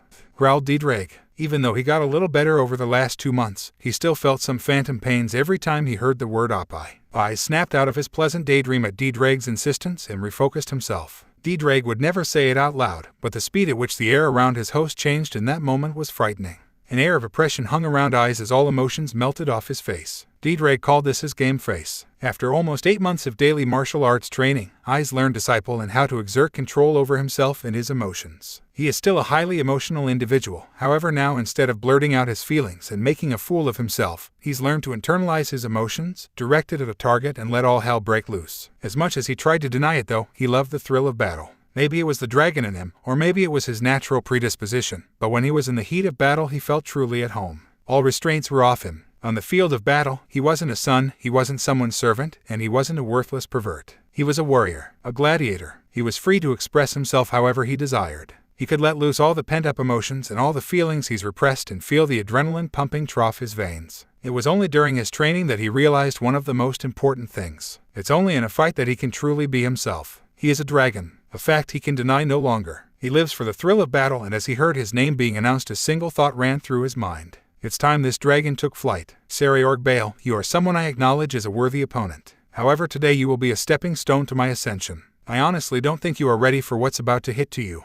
In the Issei Dragon part section of the stands that were filled with many children of the underworld, most of them were commoners or children of reincarnated devils, meaning low-class devils of a low social caste. They were all given an opportunity to attend the event today though, along with their parents, thanks to their hero, the Issei Dragon, who covered the cost of the tickets as well as their snacks and beverages, allowing them to be here today. The excitement was palpable as they all bore witness to their first live rating game. They were excitedly talking to their parents and friends about the matches that they witnessed along with the cool abilities on show. They were all waiting in anticipation though for their idol, the legendary Chichiryute, to make his appearance. Sitting in the front of the section was the manager of the Sekiryute, Ravel. She took the initiative to be the representative, cheerleader of this section of the stadium. When Issei contacted her and asked her to organize this initiative on his behalf and transferred an obscene amount of money into a special bank account that he gave her full access to, she was at first shocked before she felt an immense sense of pride swell up in her chest. She expected nothing less from the man she had chosen. His kindness and benevolence truly knew no bounds, and she was honored that he trusted her above all others to accomplish this task. She took to it with gusto, arranging everything with alarming efficiency. She made sure that her Issei got the recognition for his deed, even though he asked her not to worry about it. She spent most of the match pumping the kids up and encouraging them to show their support for their favorites. On the outside she was cool, calm and collected, in the inside though she experienced a turbulence of emotions. She was extremely worried. It's down to the fact that the main reason she was here has yet to show up. She could feel, as she was sure the rest of the spectators could, that the end was nigh. It was down to just Sairaorg Bale on one end against Ryasama, Assassin, and Issei. The problem being that Issei has yet to fight a match and he was not present when the team walked out to the field. She could hear many whispers, mainly from snooty high-class devils, about how the mighty Red Dragon Emperor fled with his tail between his legs at the prospect of fighting a high-class devil of the pure house of Bale. She silently gritted her teeth as she willed herself not to incinerate those pests. She was sure they were just putting on airs and hoping to earn some favor with Zekrembiel, the original Great King. These people sickened her to the core, and she wondered if this is what the future truly held for her race. It's one of the reasons she became so infatuated with Issei in the first place. He was so unconventional, so unorthodox from the usual stuck-up devils. He didn't care about traditions or customs, he just spoke his mind and did what he wanted. To her, he was a beacon of light representing hope for her and for the future. That's why she promised herself that she will train her mind and her body, so when the time came, she would be a woman worthy to stand by his side. As she was contemplating these matters, she heard the voice of the commentator signal that time was up for strategies and decision-making, and the time for the 8th match was now. She just crossed her fingers and hoped that he got here in time. Questioned the commentator, Nod Gamijin from the House of Gamijin of the former 72 Pillars. He was a professional commentator with years of experience covering rating games.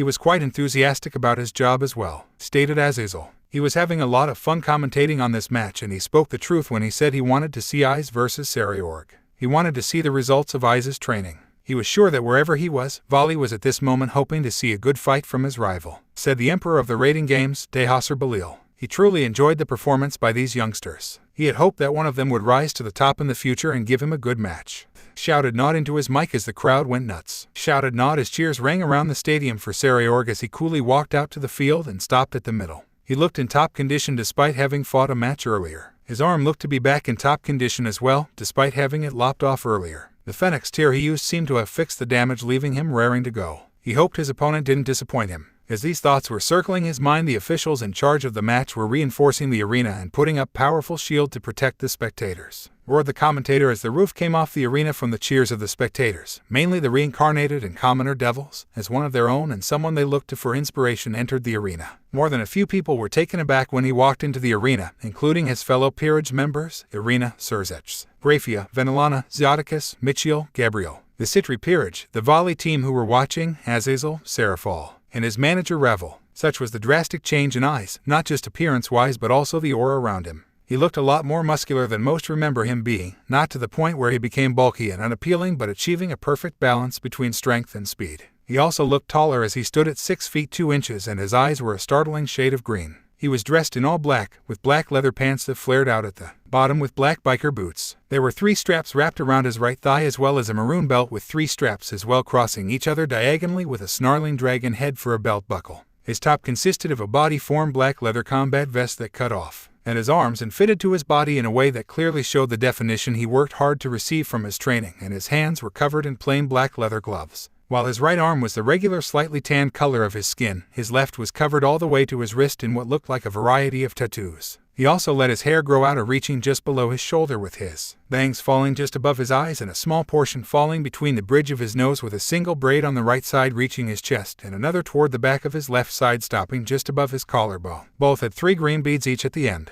His ears were also pierced on both sides with a 3D diamond shape of glowing emerald with the vertices covered in metal, as well as a dragon fang necklace wrapped snugly around his neck. Adding to that was the sharp and elegant features of his face with his narrowed eyes gave him a bad boy vibe that drove the fair crazy. Suffice to say that many women in the arena had a hard time controlling their blush at the sight of such a fine specimen, regardless if they were in relationships or not. Such was the case for the Gremory men, who were shedding manly tears at the fact that their normally cool and collected wives were actually blushing at the sight of Issei. Riaz couldn't believe what she was seeing from her pawn. Had 2 months really made such a change in him? The way he walked and the confidence that was pouring out of him made it seem like he was ready to take on the world. She blushed at the thought of how strong his body looked now, and she wondered how good it will feel to be embraced by him now. Sona Citri, student council president of QO Academy and best friend of Riaz, was stumped. She had always perceived herself as a creature of logic and intellect. However, even to her logical mind, the young man she was witnessing right now seems to take logic, bend it over a table and it in the ass. She could still remember him peeping on the kendo club and getting the tar beaten out of him on a daily basis, and now he exudes an aura that screams alpha male.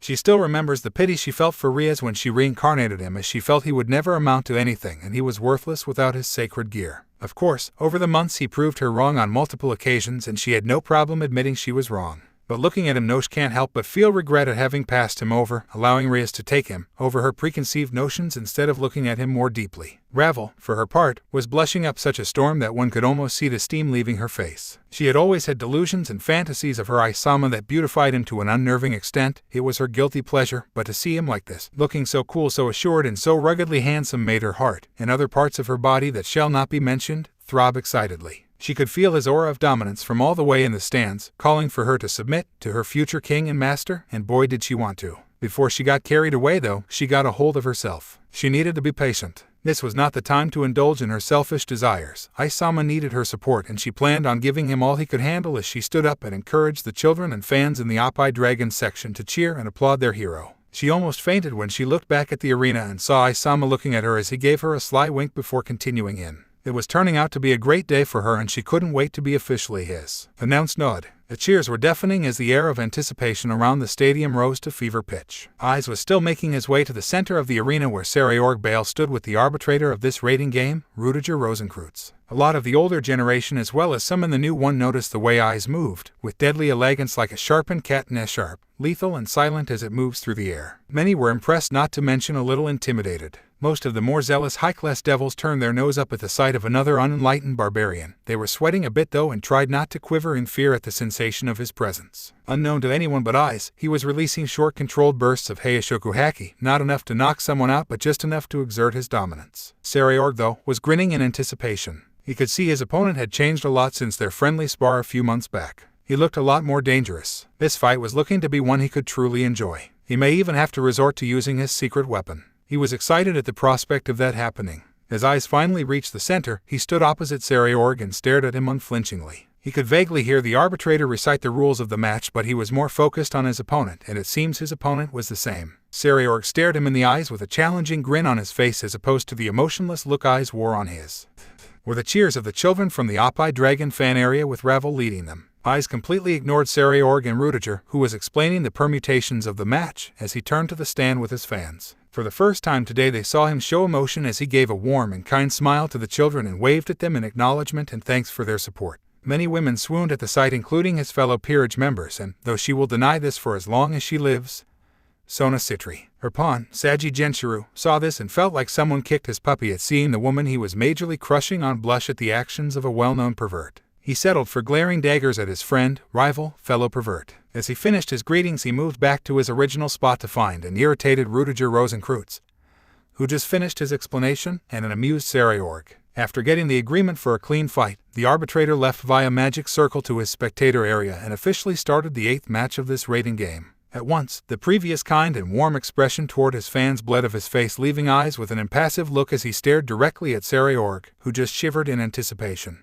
No words were being said as both combatants just measured the other with their gaze. The tension in the area was suffocating as many people were chewing on their nails in anticipation and nervousness, waiting for something to happen. Some though were confused as to why Issei hadn't activated his balance breaker yet, let alone bring out his sacred gear. Was he underestimating Sairaorg? Sairaorg, though, knew better. As one who also trained their body to the extreme, he could tell that even though his posture was laid back and uncaring, Issei was coiled up like a snake waiting to sink his fangs into his prey. Sairaorg felt his grin split his face as he decided to get this match underway. With speed that was untraceable to most, making it look like he vanished from his spot, Sairaorg flanked Issei, cocked his hand into a fist and threw a powerful and precise jab at the right side of his head. The entire motion was less than a second, and only a select few in the audience could even follow the entire movement. To the rest it looked like Sairaorg blurred out of existence. When time finally caught up and it looked like a vicious haymaker was about to connect with his face, Issei, with reflexes that bordered on inhumane, reached up and caught the punch just a few inches away from his face, creating a shockwave that almost visibly spread through the air, and he did so without a change in expression or moving his eyes to follow the movement.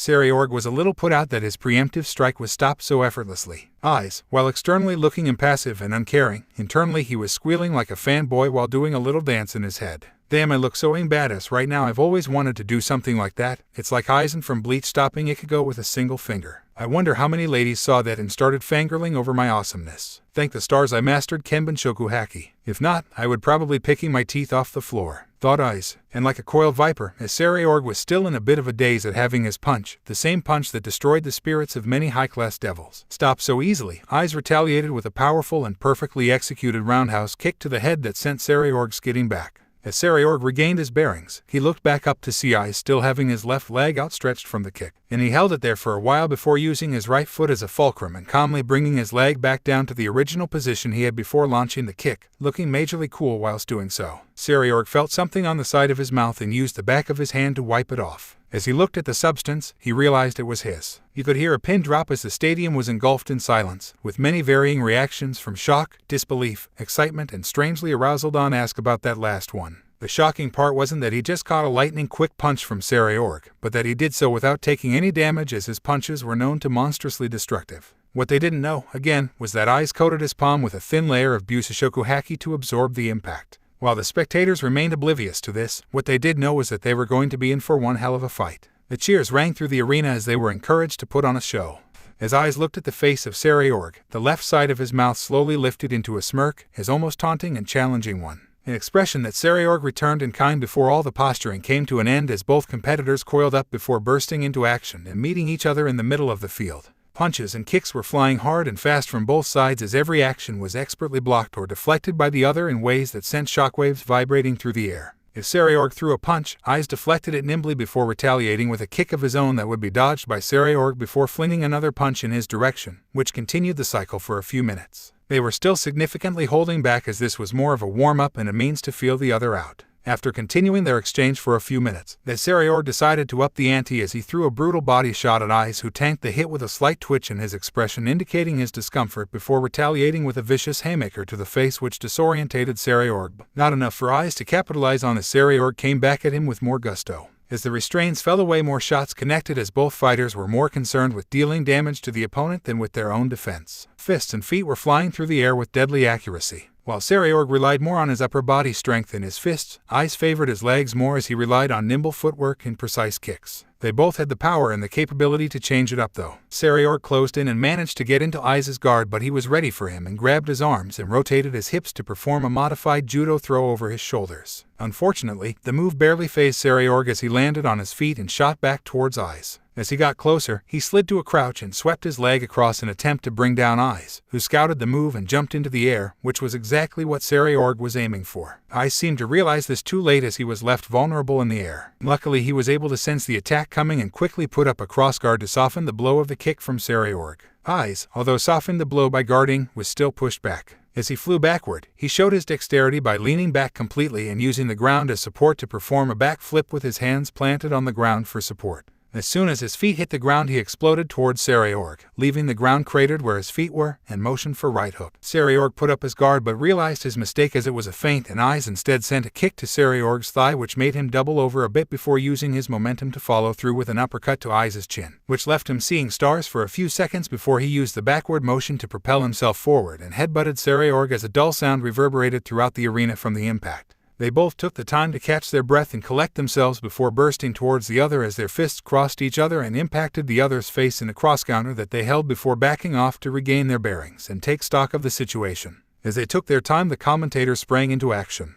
Announced Nod, stated Azazel, surprising many as they were so caught up in the battle that they didn't even notice that point. Back on the field, both fighters measured the other up. It seems you've drastically improved since we traded blows a few months ago. Seeing you match my punches really get my pumping. I haven't had a good fight in a while, said Sairaorg. The force of Issei's attacks really caught him off guard. He didn't expect the pawn to match him head-on without his balance breaker. Maybe he was falling into one of the unsavory habits of his race, hubris. I've been working hard to reach this level. I've broken and repaired my body numerous times to be able to attain this strength. I'm sure you, better than anyone else, understands what that means, stated Issei as he spoke for the first time in this match. His deep voice had women swooning in the audience, not that he paid attention for once as he was completely focused on the match. Sairaorg responded with a grin filled with battle lust. You truly are a worthy opponent. Here I come, stated Sairaorg as he crossed his arms in front of him. Symbols appeared on all four limbs. His weights, realized Issei. He must have reapplied it after his previous fight against Kiba, Zenobia, and Roswis. I wondered why he wasn't wearing his tauki anymore, deduced Issei. Just as he predicted, faint light was emitted from Sairaorg's limbs before the symbols disappeared.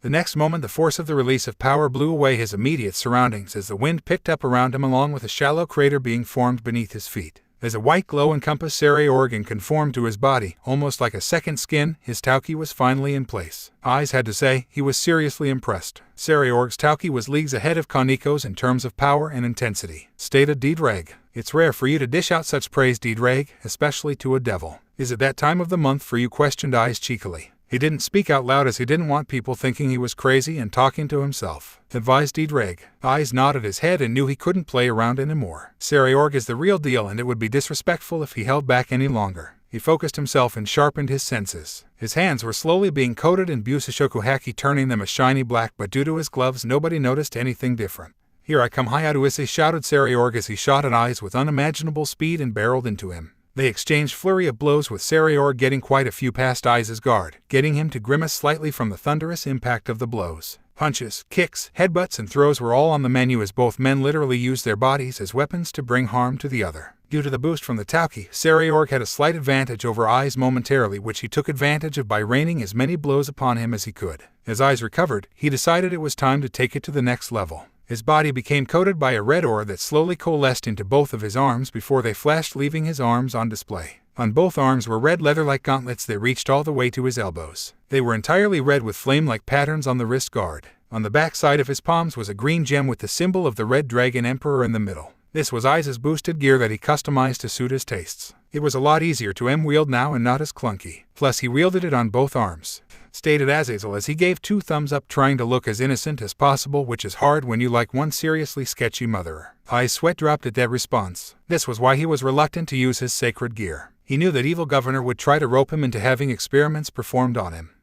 Although he didn't really need to boost, he did so anyway just to have a little extra in the tank. Magnificent, applauded Sairaorg as he scrutinized Issei's changed sacred gear, wondering if it was only cosmetic or were there new abilities as well. He decided to find out as he charged straight ahead, only to hastily swerve out of the way as Hike roared Issei. A huge flaming fist came barreling in his direction. As he righted himself, he heard his opponent's voice again. Hotter by stated Issei as he released a multitude of little green lights that resembled fireflies that surrounded Sairaorg, who was too late to reach as the next layer of the attack came. Hidaruma said Issei as he clicked his fingers, and simultaneously all the green fireflies detonated in a huge conflagration. As the flames cleared, Sairaorg skidded out of the flames with his clothes singes and hair ruffled. Luckily his tauki prevented him from being barbecued. Looking up, he saw Issei speedily close the distance and swing a right hook at him, which he had no choice but to take, spitting out as his head snapped to the side from the impact. He kicked out to put some distance between them before jumping back in to re-engage Issei in a fist fight, resulting in harsh flurry of blows land on both young men over the next few and a lot of being spilt. Sairaorg's right eye was almost shut and he was leaking from his forehead and his nose, which also looked to be fractured.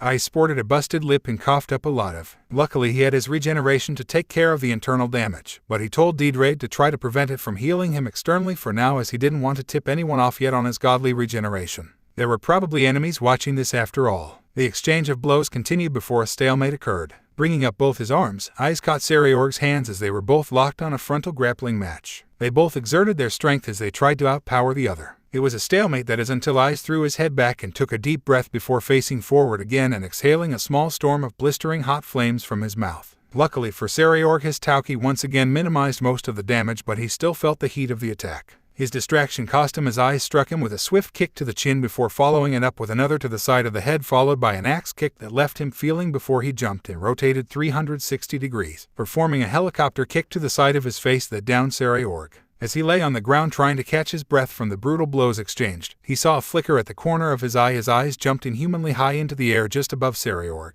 Yusashoku Kuka shouted Issei as the entirety of his left arm, including his boosted gear, took on a black metallic shine, which he fully cocked back as he descended to the ground right at the point where Sairaorg's head lay. You didn't have to be a rocket scientist to figure out what was going to happen next. Luckily for Sairaorg, he had enough wherewithal to extend his wings at the last moment and accelerate the hell out of there as Issei brought his fist down where Sairaorg's head used to be. Extreme quake roared Issei as his fist connected with the ground, sending shockwaves throughout the surface before the ground cratered deeply, with huge chunks of rock and dirt flying through the air as the ground was completely obliterated. Sairaorg, from his position in the air, had a bead of sweat roll down his face as he witnessed the wanton destruction caused by a single punch. He wondered if this is what people felt like when they faced him. Shouted the commentator, not as he quite eloquently expressed the sentiments of probably all the people currently in the stadium who were trying to pick their jaws off the floor from witnessing the ridiculous display of strength. Aha, you truly are something else. I haven't been pushed like this since my childhood. Truly I'm jealous. I can see now why Ria's prizes was as far as Sairaorg got before Issei cut him off. Whoa, stop right there. Right now this isn't about Ria's or the House of Baal or anyone else. This is about you and me. Right now we are just two warriors on the field of battle. Nothing else should matter, yet I can still feel you holding back a great deal. You haven't even used that weapon wrapped around your right wrist. Oh, don't look so shocked. I have a sentient sacred gear, you know. He sensed it the moment I stepped onto the field. So the question remains, what are you afraid of? Why are you still holding back? Do you not acknowledge me as your opponent? Are you afraid what those lazy fat-ass High Council of Devils will think when you reveal it? Or are you more concerned with that limp-head fossil with a severe case of erectile dysfunction going through a middle-age crisis that he likes to cover it up by flexing his political muscle and threatening and bending people to his whims to cover up his impotence?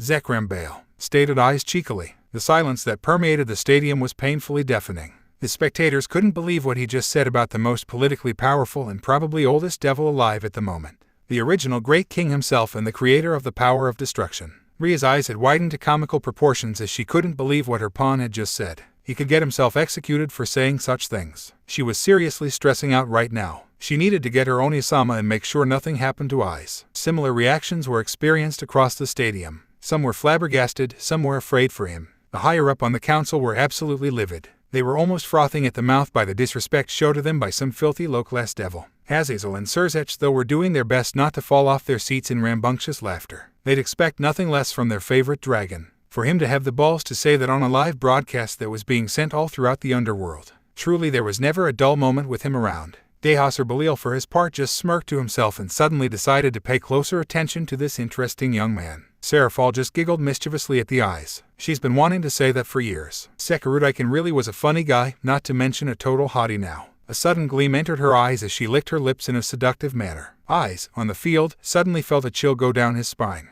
Grafia raised an elegant eyebrow at the young man, which was the most expression you would get from the ultimate queen. If you looked closely, though, you would see the corners of her lips twitch upward slightly. Sona sat dumbfounded. Her hair was comically disheveled and her glasses are barely hanging onto her face as she took in what Hayao just said. For him to have the audacity to insult and demean one of the most powerful devils to ever live and in front of so many people, he certainly had a death wish. It was the only explanation. A small traitorous part of her mind did give a little whoop of joy in agreement as Zekrim Bale and his fanatic supporters were the main obstacle standing in the way of accomplishing her dream. She could just picture her sister giggling mischievously at what just occurred, which caused her to sweat drop. Ravel, for her part, just giggled into the back of the hand. She would expect nothing less from Isama, who spoke his mind without care for the consequences and said things as they were. She wasn't afraid for him as she had complete faith in him that he knew what he was doing. And in the event that any of those stuffy old fossils dare to think they have the right to lay their disgusting hands on her future master, they would have to get through her first. Which won't end well for them or their future mental and physical health at all, thought Ravel with a sadistic gleam in her eyes which promised unimaginable pain to those she considered enemies that freaked out those sitting around her. Back on the field, Sairaorg's eyes were comically bulging out of its sockets and his jaw trying to have an intimate encounter with the ground. His mind couldn't process the insanity that was taking place right now. Sure, he had no love for his grandfather. That man was responsible for the treatment of him and his mother that lead to all the problems in their lives. But to hear someone have the nerve to call him out was unimaginable. He felt a little emboldened by the courage shown by Eyes. He's lived in the shadow of the Bale house for so long, shedding sweat and tears to reach this point, but hearing the words of his opponent sparked something in him. He was also a bit unnerved that his secret weapon was discovered so easily. I can see the look of shock and concern on your face. You don't need to worry, although it is highly appreciated. I'm not afraid of those idiots. If anything, it's the other way around. They are afraid of me, spoke Eyes with a smirk. Seeing the look of confusion on the face of his opponent, he decided to elaborate. Do you know why I'm still a low-class devil in rank? I can see you wondering where this is going, so let me spell it out for you. I've been a devil for about 7 months, and in that time I have defeated a high-class devil and won a non-combat, even though he underestimated me and overcame the vaunted immortality of the Phoenix clan. I achieved this in less than 3 weeks of being a devil. I fought and held back Cockabeel, a survivor of the Great War. I fought the current Hakuryuku, Vali Lucifer, said to be the strongest host ever, to a stalemate and forced him to retreat at the peace conference. I achieved Balance Breaker in less than a month and went on to defeat the SS-ranked Ultimate Class Stray Devil Kuroka. I also fought and defeated the traitor Diodora Astaroth and the leader of the old Maui faction Shalba Beelzebub. A few weeks later, with the aid of Sagi Genshuru, I defeated the Norse god Loki. And just a few months ago I fought the leader of the hero faction and the possessor of the true Longinus Cao and Kyoto and forced him to retreat, with his tail between his legs while destroying one of his eyes. I know it sounds like I'm bragging, but there is a point to all this. So I'll ask you again, Sairaorg Bale, do you know why I'm still a low-class devil when any one of those achievements is enough to earn any devil a promotion test? Going by simple logic, I should be an ultimate class devil right now. Do you know why I'm not? Questioned Eyes with a knowing smirk on his face. He was really going to enjoy this. Sairaorg, try as he might, couldn't wrap his head around the argument. He knew what Hayao Eyes said was correct. If any of his peerage achieved that, they would get automatic promotion. He was brought back by the answer provided by his opponent. An answer he didn't think he would have reached. Fear. The answer is simple, Sairaorg. It's fear. They are afraid of me and what I represent. I'm a commoner. In the human word, my parents are average working-class citizens with no special attributes. I'm essentially a nobody, but here I am standing across the air to the powerful House of Bale, trading blows evenly. I represent the faith of the simple man and woman who have so long been ignored. I represent the hope of the reincarnated devils who are treated as second-class citizens. They see me rising to the top, and it gives them courage to challenge to do the same and hope that their children can have a happy future. Look at those kids sitting in my stand over there. They believe in me. They believe that I will win, and they are rooting for me. This Sairaorg is what they fear. If they promote me, it will show that anything is possible for those of lower rank, and my popularity throughout the underworld will carry that message through, stated Eyes passionately. The people in the stands all cheered loudly at his words, showing the support behind his message. His words reverberated deeply with them. For the people on his side who were more politically inclined like Surzech, Azazel, Grafia, and Sairaorg, they realized what he really did here. and they couldn't help but tip their hat at the cunning plan he cooked up. By publicly calling out the council on the issues that he did and exposed their unfair treatment of him, he aligned himself with the average devil citizens, the commoners, who feel similarly aggrieved. Then fashioned himself as the champion of the common man, and now without a doubt garnered their support, which is immense as they are a large majority of the population but don't have much of a say due to the hierarchy of devil society. But now they had a voice, a powerful and influential devil who wasn't afraid to speak his mind and say it like it is. As it stands, his statements today has the effect of making one of two things happen.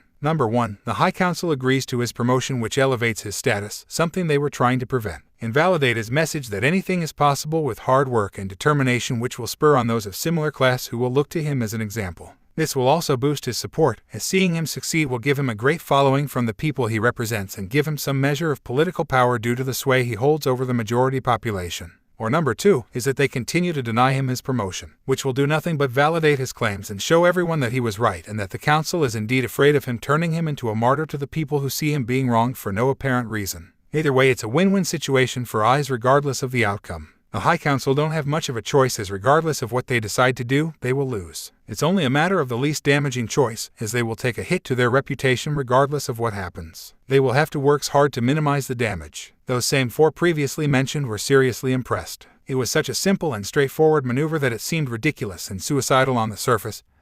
But in one fell swoop he established an enormous base of support and positioned himself to be a big player in the future. That's why I'm here today, Sairaorg. I'm fighting for those kids who don't have a voice. I'm fighting for those people who can't fight for themselves. The question is, what are you fighting for? I could feel the turmoil within you as we exchanged fists. You need to put it out of your mind though. This isn't about Zekrim Baal or Surzech Lucifer. I don't give a flying about what either of them do. This is about you and me fighting with everything on the line. I acknowledge you as someone worthy as an opponent. We are similar in the way we came about. We were both called failures who would never amount to anything. Yet we built our bodies, the foundation of our strength, to the point where those same naysayers could never hope to stand against us. We were given nothing, yet we took everything. Yet I can still see you hesitating. Do you not have someone important you are fighting for? Would she not want you to put the full display of your magnificent power on display with the same body she gifted you? You need to forget about what those idiot politicians say and do what you've always done and speak with your fists. You don't need the power of destruction. Your body is destruction personified. Why hope for a power that can never hope to match your fists? I acknowledge you as the true great king, so show me what you've got. Show me your resolve. This is the fight that these people came to see. The Great King versus the Red Dragon Emperor. This is about Sairaorg Baal versus Hayadu Eyes. Stop caring about consequences and let's tear this place down, shouted Eyes to the roaring and thunderous cheers of the spectators. Sairaorg, for his part, felt as though a huge burden was lifted of his shoulders. His opponent, no Hayadu Issei, was right. He made it this far by obliterating any obstacles that stood in his way without fear of anything. The thought of his beloved mother and the sacrifices she had made for him echoed through his mind. His eyes became a little misty as he thought of her and decided that she would want him to live his life freely and not be bogged down by silly politics. If he loses support today, then he will just build it up again from the bottom. He felt his resolve harden as he finally felt free of the metaphorical shackles he had placed on himself. He decided it was time to honor his mother and the clan she came from. Hayadu Issei, your words have resonated with my soul. I feel freer than I have been in a long time. I will reward you with my full power. Prepare yourself, declared Sairaorg. Regulus, are you ready? Questioned Sairaorg in his mind. I'm always prepared to aid you, my master, answered the voice of his sacred gear. Sairaorg held up his left arm where his golden bracelet started to shine brightly with a golden light. Most people curiously looked on, wondering what he was doing. Azazel, though, had his eyebrows disappear into his hairline as he recognized the jewel on the bracelet. Balance break, shouted Sairaorg. A dazzling light spread around the field. Because of its intense light, most of the audience covered there. When the light vanished, what appeared was Sairaorg wearing a golden-colored plate armor, which had a motif of a lion.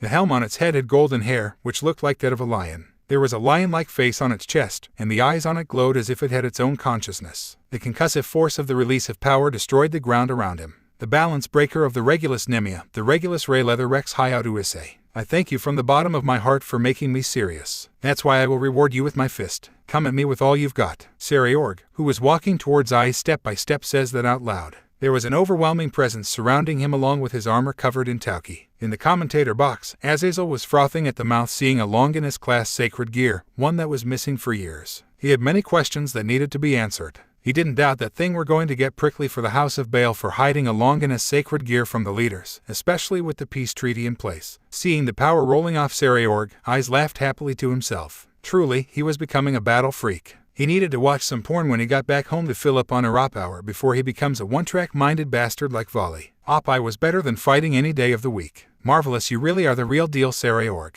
You have my respect. Let me show it to you the only way I know how. I honestly wasn't planning on using my balance breaker in this fight, but now it seems like I don't have much of a choice. I told myself I'd only fight those worthy of it with this power. You will be the first to experience my new balance breaker. Hold on to your hat, stated Eyes as he leaped up straight into the air. As he reached the highest point he could, he spread his arms out and shouted, "Balance break!" rang out the voice of D-Drag in response. An oppressive force weighed down on all those present as a blinding red light encompassed the arena. Some of the more vulnerable members of the audience were finding difficulty in simply breathing. As quickly as the pressure appeared, it was lifted as all the red light that was released all coalesced into a single point, where Eyes was in the air, forming a large spinning ball of red energy that encompassed him. The energy kept churning. Suddenly something cut it in half before expelling it to reveal the sight that lay within. It truly was awe-inspiring, which was what most of the audience was feeling. The gleaming red armor of the Red Dragon Emperor was on full display for all to see. But it wasn't the regular armor they were accustomed to seeing. This one looked a lot more streamlined and offered more mobility. It was also more aesthetically pleasing. It made for an intimidating sight, especially at the height he was at with his dragon wings on full display. Once again, Azazel was practically salivating at the sight of what he assumed to be a subspecies balance breaker. He seriously needed to get that boy in his lab.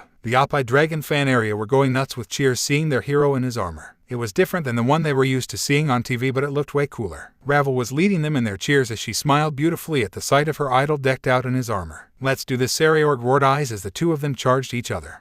They met in the middle as their fists met in a clash that shook the foundations of the arena and sent shockwaves through the air. They disengaged and dove in once more for another powerful clash. On and on they went, trying to overpower the other. Fists and feet were flying as they fought for dominance. The audience, at the stadium and at home, was completely engrossed in the fight and the emotion that was given off by both fighters. As more hits connected started to go flying from the concussive impact of the blows. It was now a battle of stamina and willpower. All fancy tricks and elegance was thrown out the window. It was about who could outlast the other. More and more hits landed as the dull impacting sounds reverberated throughout the arena. Bones could be heard creaking from the power of the hits. People started to either move to edge of their seats or stand, as they could sense the end approaching. The orc and Riaz watched on in shock as Eyes, throughout the match, fought and spoke like a completely different person. If it wasn't for the sacred gear he was using, they would think he was an imposter. The level of his strength now far outstripped anything they could ever hope to put up. It was truly an eye-opening experience. Azazel watched on with a proud smile on his face as the weak little boy he knew grew up to be a fine man indeed. He wondered if this was what proud fathers felt like. Ravel looked on with a gentle smile on her face as Isama fought his heart out. Seeing him now reiterated to her that she made the right choice in choosing him.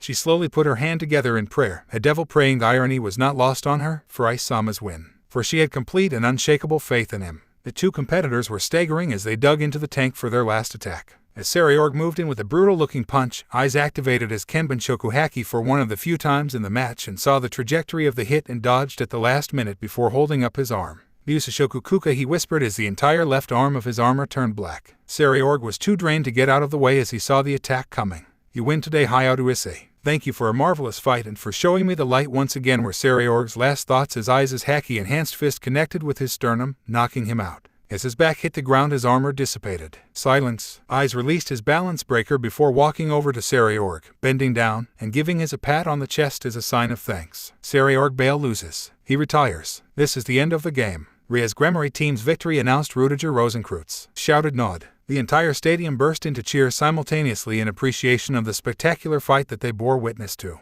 Riaz shed a few tears in happiness at her peerage attaining victory and her beloved pawn coming through for her in the end. The rest of her peerage were happily celebrating in the medical ward. Sona Citri shook her head in disbelief. Her queen was of a similar state of mind. To think that the infamous pervert of Qo actually defeated the strongest youth devil. She needed to go over this match again in her spare time to analyze the strategies. One thing's for sure though, she needed to keep an eye on Hayao in the future. She suddenly blushed as some less than savory thoughts filled her mind. Luckily no one but her queen noticed as her peerage were busy cheering their schoolmate on. Ravel shed tears of happiness at seeing her Isama finally get the recognition he deserves. She hoped this led to his promotion as she couldn't wait to stand by his side where she belonged, permanently. As Eyes took in the cheers of the crowd, he turned towards the fan section of his show where the children were situated. He smiled gently at them as they enthusiastically cheered for him. He raised his hand in the air as a large magic circle appeared about the stand. From it fell out a multitude of Oppi Dragon merchandise, including shirts, caps and balance breaker plushies, all signed by him. The cheers roared around the stadium as they saw his gesture toward the children who idolize him. He reverberated with them, especially those of common birth and those who were reincarnated. It was at that moment, in their hearts, that they dubbed him their champion. Eyes raised his arm up in victory as his name thundered across the arena. Eyes, eyes, eyes, eyes, eyes, eyes, eyes. It felt good to him. the recognition of his deeds and the acknowledgement of his strength. He backed in their adulation a little longer as a single though rang through his mind.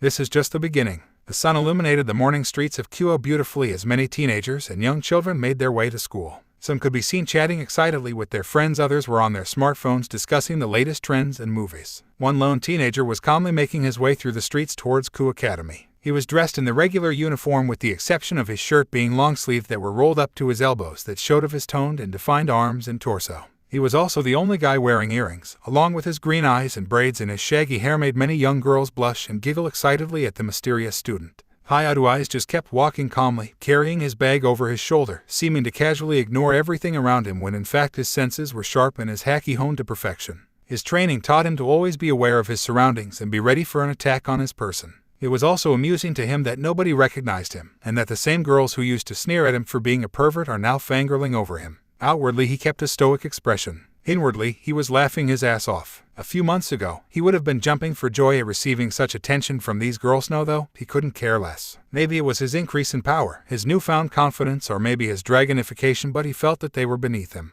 They were hypocrites and were undeserving of his notice. Therefore, he didn't register any of them as he continued his trek. As he walked on, thought back to the aftermath of his raiding game victory. Flashback. The atmosphere was celebratory in the infirmary housing the remaining members of the Gremory peerage as they celebrated their victory in a grueling and hard-fought raiding game. Although they have a previous victory under their belt against Sona Citri, it couldn't really count as a satisfying win. This one though gave them all a feeling of pride and accomplishment, defeating the strongest youth devil to put them on the radar of many people. They were joined by their king Rias, Asia, Irina, and Ravel. Rias was in tears as she congratulated and thanked her servants for fighting so hard on her behalf. Has anyone seen Eyes? Questioned Zenobia with a tilt of her head. Her question elicited many emotions from the occupants of the room, mostly positive. They were all waiting with bated breath to see their friend again. He made a stop at the other infirmary. He should be here in a few minutes, came the answer from Azazel as he stepped into the room followed by Surzech, Grafia, and little Milikas. Ryasona-sama, congratulations on winning, cheered Milikas with an adorable smile on his face that made many of the girls coo at his cuteness. Riot Noniachin is so proud of you, exclaimed Surzech with manly tears running down his face as he made to glomp his sister before the ever-reliable Grafia intercepted him by way of a hand to his ears followed by a painful twist. Surzech-sama, you are the Mao Lucifer. Please show proper decorum, stated Grafia with a long-suffering sigh accompanied by the shrieks of pain from Surzech, which made the members of the orc chuckle uncomfortably. Seems like you guys are having fun in here, came a cool voice from the door. As they looked towards it, the star of today's show stepped into the room, accompanied by the atomic blushes of the females of the room, including Grafia, although she had more control of herself.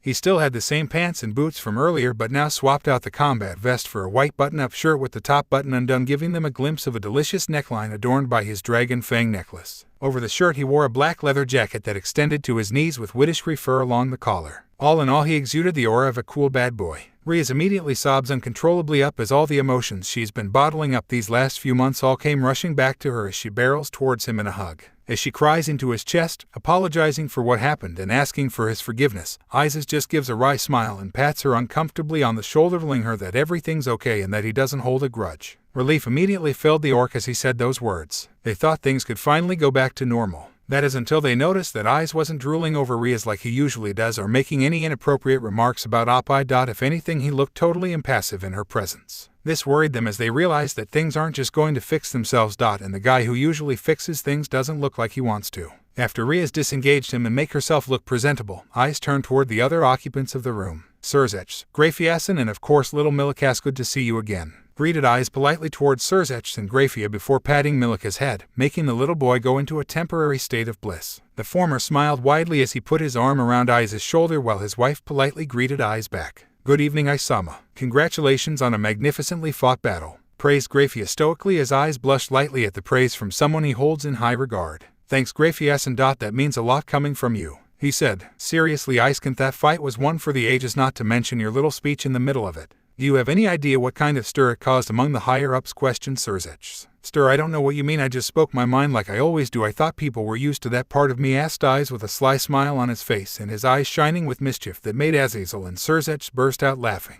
It's safe to say that your little training retreat paid dividends, stated Azazel. Yeah, I really did. I feel better than I ever have in my life. Plus, I learned a whole lot about the supernatural world as well. The boosted gear really is a well of information if you know where to look, replied Eyes with a subtle wink to Azazel, who caught on quickly to his meaning. Issei-sama, you are so cool out there, praised Milikas with stars shining in his eyes as he gazed at Eyes with adoration, making Surzech crouch in the corner with a storm cloud over his head as he drew shapes into the ground with his finger, saying how Eyes was stealing his son away, making everyone in the room sweat drip while Graphia's eyebrow was twitching irritably. Eyes just ignored the drama and picked up little Milikas and put him on his shoulder, regaling him tales of his awesome victories, making the little boy gush in excitement and the girls in the room coo at the adorable scene. Graphia just smiled softly, seeing two of her favorite boys get along. She would never say it out loud, but she had a bit of a soft spot for Eyes. He was like a goofy little brother that you couldn't help but love. You cut it pretty close today. You're normally pretty punctual, so why were you late? Questioned Azazel curiously. Eyes just sheepishly scratched his head as he responded. Yeah, well, during the time I was training, I erected a powerful barrier spell to contain any damage I caused, which I released a few hours before the match. But as soon as I released it, I found someone waiting for me on the other side, spoke Eyes. While he didn't tell them the entire truth either. They didn't need to know about the time dilation field for now. The others were a bit surprised that he was able to use barrier magic, as it wasn't something common. Their surprise suddenly turned to alarm at the prospect of someone lying in wait for Eyes. Was it the Chaos Brigade? Questioned Surzech sharply. His earlier good mood vanished as he was in full leader mode. Eyes just shook his head negatively. No, I doubt it. If anything, it was the old Mao faction.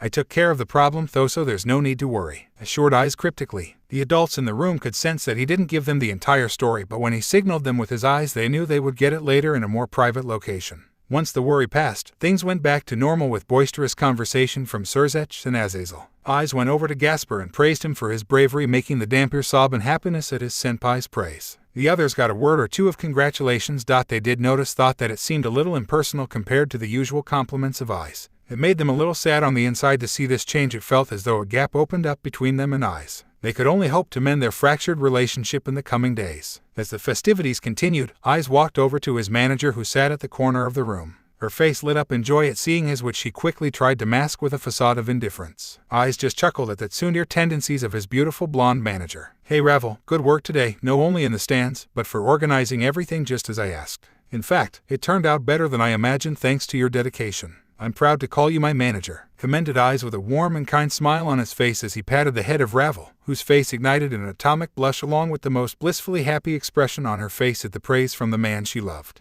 It was like her greatest dreams had come true. There were even tears at the corner of her eyes as she basked in the presence and adoration of her beloved. Anything for you, Issei-sama, stated Ravel, who was still lost in the sensation of the praise and head patting from Eyes, who just chuckled wryly at the somewhat childish behavior from the resident Aja-sama. There were those who didn't look happy at all at this interaction though. Riaz, Aquino, Asia, Zeniov, Irina and Kaneko were wearing expressions of extreme jealousy at the interaction between the two of them. Eyes was so formal and indifferent when dealing with them on his return, but with Ravel he was so warm and friendly like the old Eyes was with them. They felt a pang of sadness in their hearts at this. Was this the consequence of their actions and their selfish behavior? They didn't like it at all. They needed to get to work on fixing their relationship with him as soon as possible. Flashback end. That was Friday afternoon. It was now Monday morning, and those girls have been pestering him about his training and trying to get reactions from him by dressing skimpily around the house. It was honestly getting on his nerves a little. He did appreciate the view of their barely clothed bodies, but their constant attempts to make things up to him was wearing his ridiculously long patience thin. Luckily, he used his disciple to keep himself from reacting outwardly to their provocation, much to their disappointment.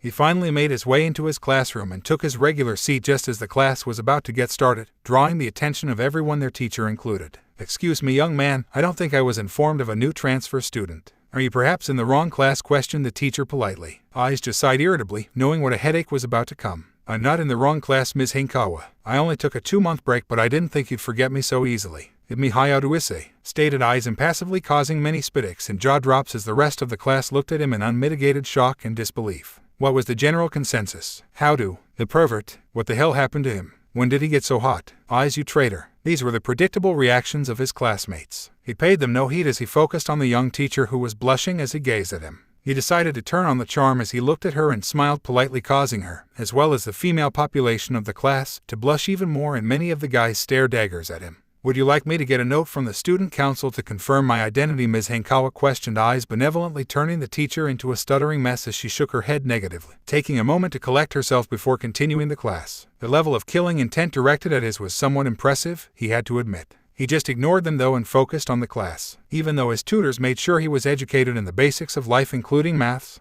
science, history, and politics. Still decided to try and be a good student, if nothing else than to make his parents happy after the years of disappointment he caused them.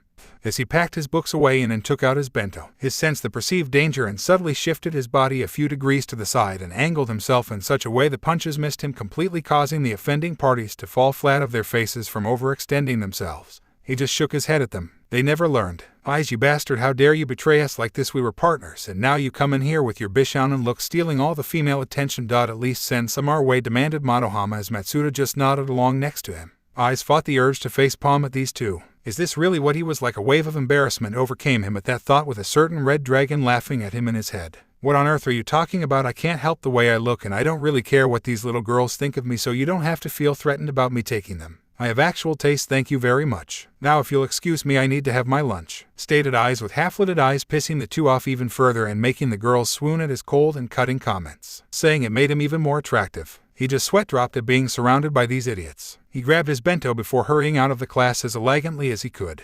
Currently we find Eyes chilling out on the couch in the student council room, eating his bento. He ran into his friend Saji from the Citri Peerage, who invited him back to the student council room to hang out. But man, Hayao, what the hell have you been doing to end up like this? I watched the match with Bale and you totally dominated it. Seriously, what the have you been eating? Screamed Saji hysterically as he grabbed Eyes by the collar and started shaking him. Eyes just looked back at his friend with a deadpan stare. I haven't been eating anything different. I've just been training really hard, plus what can I say, puberty was kind to me, stated Eyes with a playfully mocking smirk on his face as Saji just broke down in tears at the unfairness of the world. He recovered quickly though. By the way, congratulations on being selected for the mid-class promotion trials, said Saji with a clap to the back. Eyes just smiled in thanks as he thought back to that day. Flashback. Mid-class promotion trials, huh? Sounds about right, stated Eyes. He was currently situated in the large conference room of the Hayadu residence, which was currently occupied by the Orc, Irina, Azazel, Surzech, and Grafia. The current Mao Lucifer stopped by to inform them of the recommendation for promotion for 3 of the members of the peerage, namely Eyes, Akino, and Yuyudo. Riaz, of course, was bursting at the seams with pride for her cute servants and their achievements before even making their official rating game debut. It was a huge accomplishment for her peerage. Akino and Yuudo were quite pleased, as well as they acknowledged the praise from their fellow club members, while Eyes just looked like he expected it.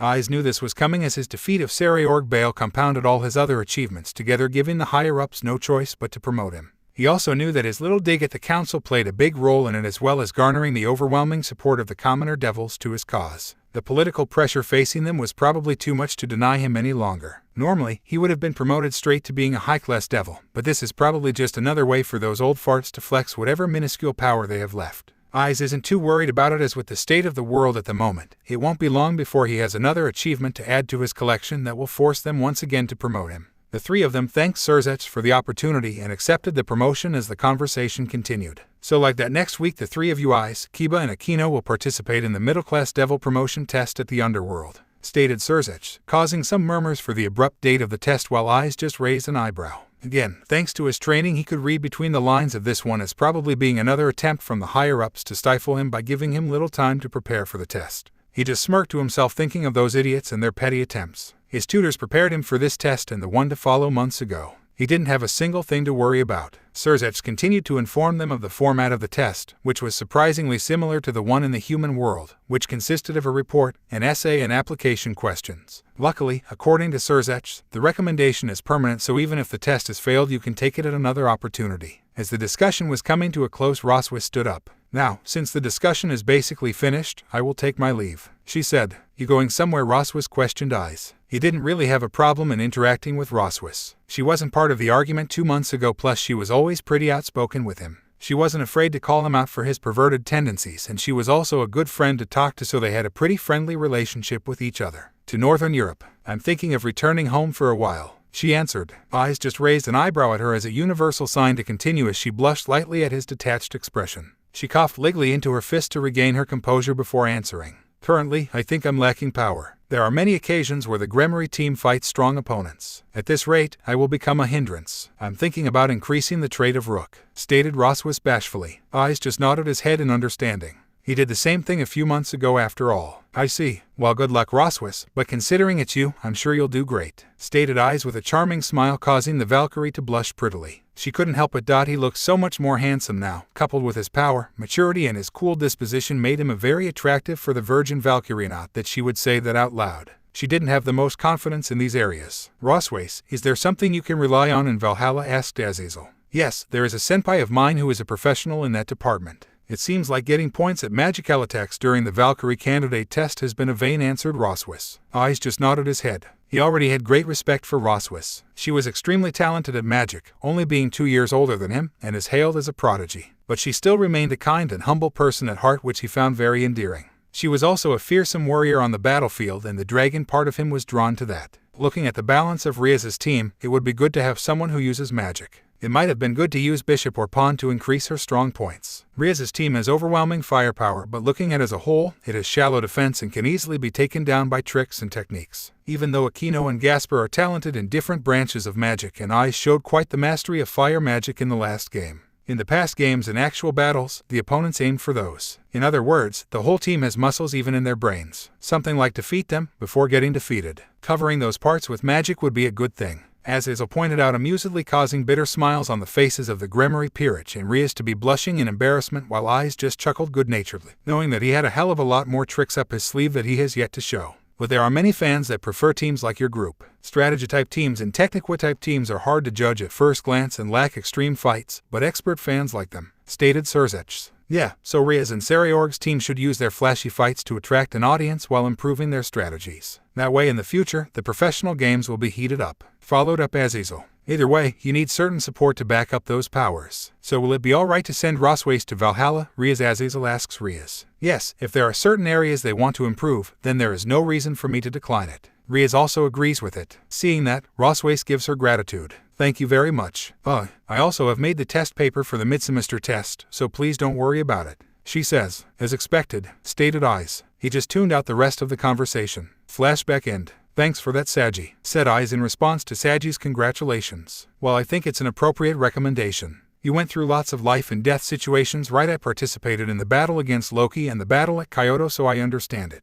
You will die at battles like that. Normally you would die. How many strong foes have you had as your opponents? They are all opponents who come from mythologies or recorded in history. Saji pointed out, incredulously, causing Eyes to laugh at his friend's plight. He survived through those battles and achievements, so I would say it's an appropriate thing. Are you going to skip through ranks? Don't you guys already have the power of high-class devils already, like you and Kiba, for example? Inquired Saji. Apparently, in terms of promotion, we have to follow protocol and become middle-class devils first, pointed out Eyes.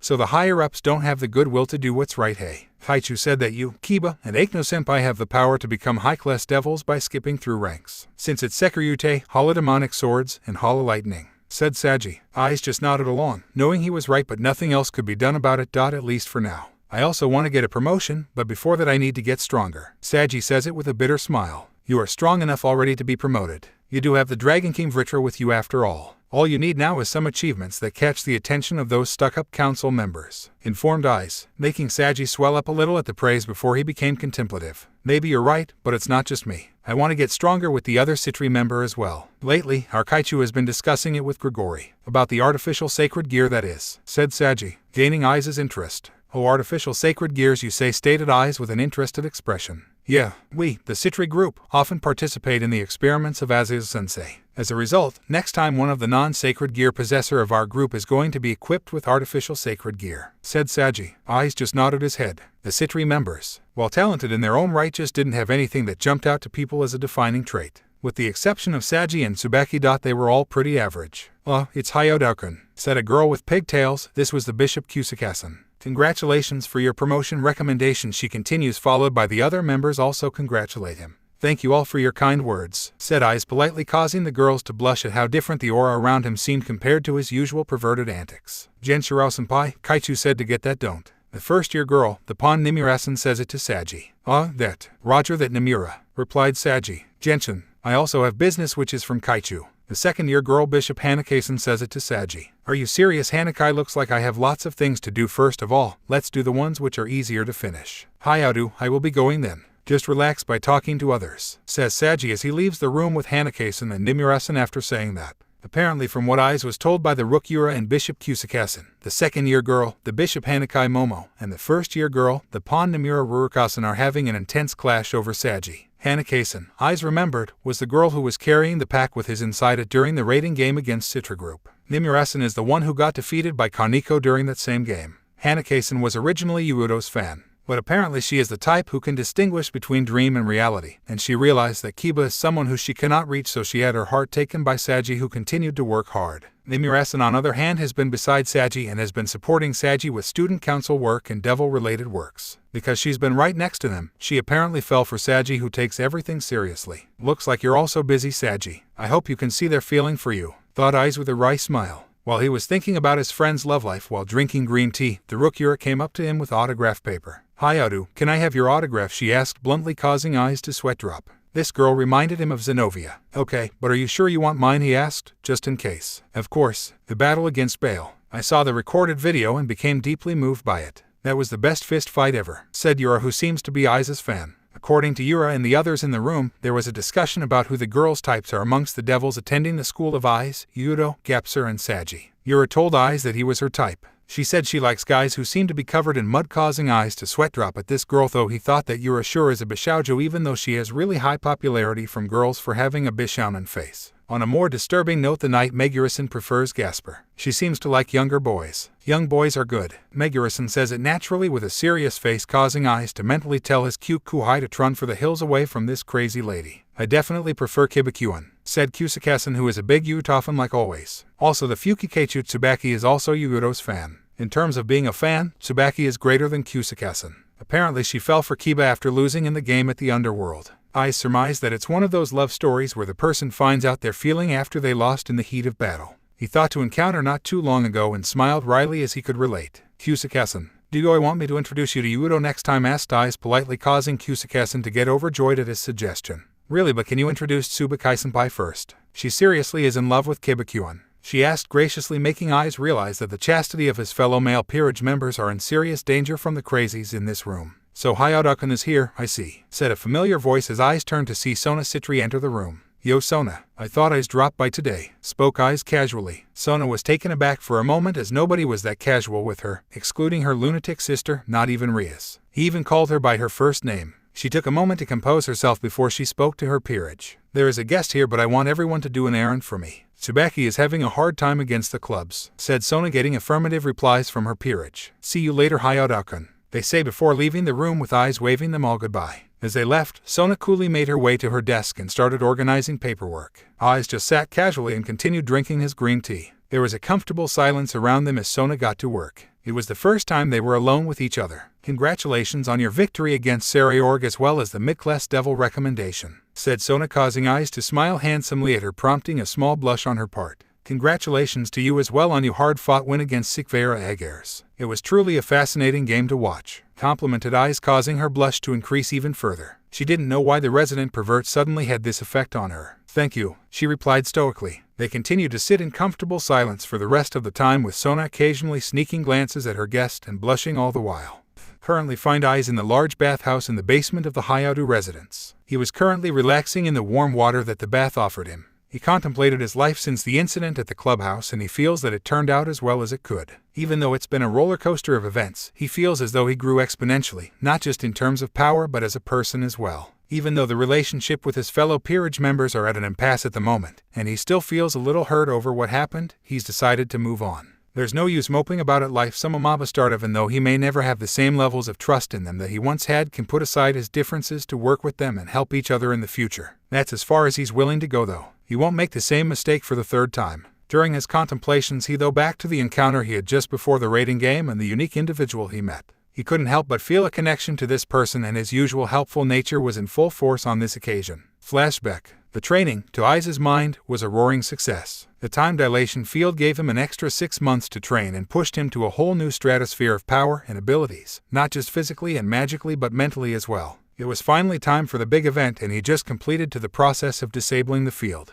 As soon as he dropped the field and took a whiff of the fresh clean air of the mountainside, his partner interrupted him. Said Dietrich, so you finally decided to crawl out of whatever hole you were hiding in, spoke a chillingly cold and monotonous voice. It was distinctly feminine and had the tones of someone with a well-educated and aristocratic upbringing. Of course, Eyes was already aware of the intruder as soon as he dropped the barrier. His Kenbun Shokuhaki as well as heightened senses ensured that almost nothing escaped his immediate vicinity. It was the reason he was so laid back about the whole affair. He already got an estimation of power from the intruder and deduced that while she was powerful, more so than any of his teammates, put her just a few notches below Grafia, she wasn't someone he couldn't handle. I'm not sure where you're from, Ajuachin, but intruding on someone else's property is a federal crime, spoke Eyes in a blasé tone of voice, demonstrating that he had no cares in the world right now. If the woman was affected by it, she didn't show it in her expression, which remained cold and impassive. I don't need to follow the rules of trash that's beneath me. However, you need not worry about my mannerisms, for you will die here today, Sairaorg, said the woman in an imperious tone of voice. Issei had to hold his laugh in as he was greatly enjoying this interaction. He didn't normally get to speak to his enemies in this way, as he was always shouting "but you this and op by that."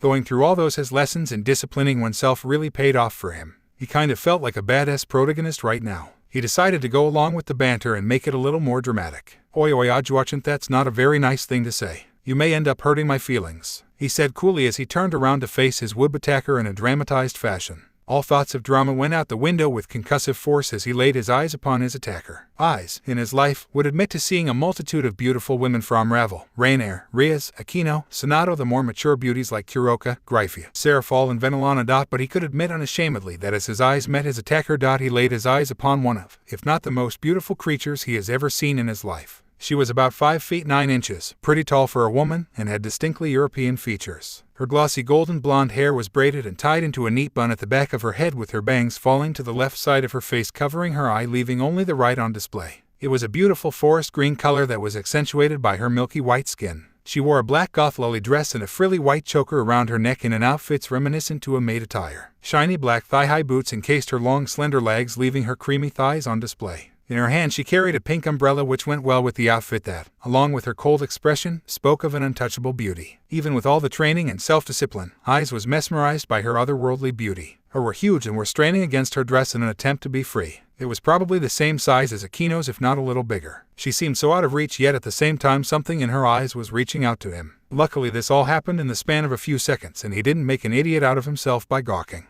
It seems you already who I is, miss, and you have me at a disadvantage. My mother taught me to be polite, so let me introduce myself. My name is Issei, the current Sairaorg. Would you be so kind as to offer your name? Asked Issei politely with flawless manners that were literally beaten into him by his tutors. The women raised an eyebrow, inwardly impressed at the display. All importation about this man painted him a lecherous beast with no care for anything other than his desires. The information team seems to be slacking off. She also noticed that he did not introduce himself as a member of the Gremory family, something she found somewhat strange. My name is Hildegard, answered the woman, now known as Hildegard, impassively. Issei's sweat dropped at the unenthusiastic answer. Okay, it's nice to meet you, Hildegard. Could you perhaps give me a reason as to why you seem to be set on killing me today? Inquired Issei calmly, as if the topic had no relation to him whatsoever. My masters have sent me here on a mission to eliminate you for the shame you have caused our faction. For this offense I will be your executioner, she said coldly towards him. Issei just looked at her for a few seconds before nodding his head. From your energy signature I can tell you're a devil, a pretty powerful one at that.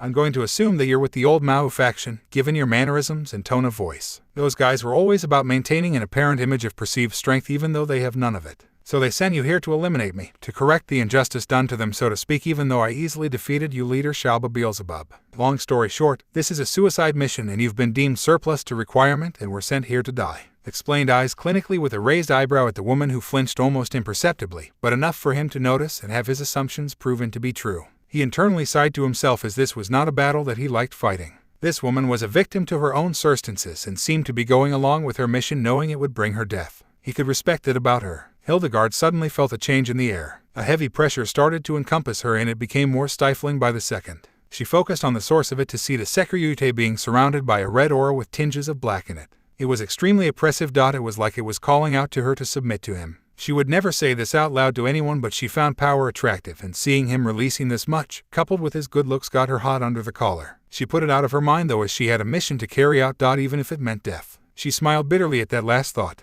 If this was going to be her final stand, at least she found a worthy opponent. She released the restraints on her power and was surrounded by a black aura as she drew her sword from her umbrella. Issei was impressed by the power this woman was giving off. It made Riaz and Aquino, combined, look like a complete joke. He could tell from her posture as well as the definition of her muscles and musculature that she trained herself well and didn't rely primarily on demonic power, even though she had the reserves to make such an allowance. She was a true warrior, evidenced by her willingness to stand against him knowing that she would probably die. Even though he had a rating game to get to, he decided that this remarkable woman was more worthy of his attention and decided he would give her a battle she would remember. As the two opponents stared each other down, the area quietened as the leaves blew gently. Suddenly Hildegard disappeared from her spot with admirable speed. She reappeared in front of Issei and thrust her sword towards his chest, which he angled himself out of the way of before following up with a backhanded punch that she ducked under before trying to sweep his legs. He jumped over her effort and twisted his body in midair before bringing his heel down in an axe kick on the spot she previously occupied, as she hastily moved out of the way. As she regained her bearings, she lifted her sword to the sky before gathering her demonic power and concentrating it at the tip in the form of a compressed black ball. She pulled her hand back before thrusting her sword at Issei's direction, making the ball bullet towards him. He couldn't avoid it in time as he was still landing from his jump, so he had no choice to take it.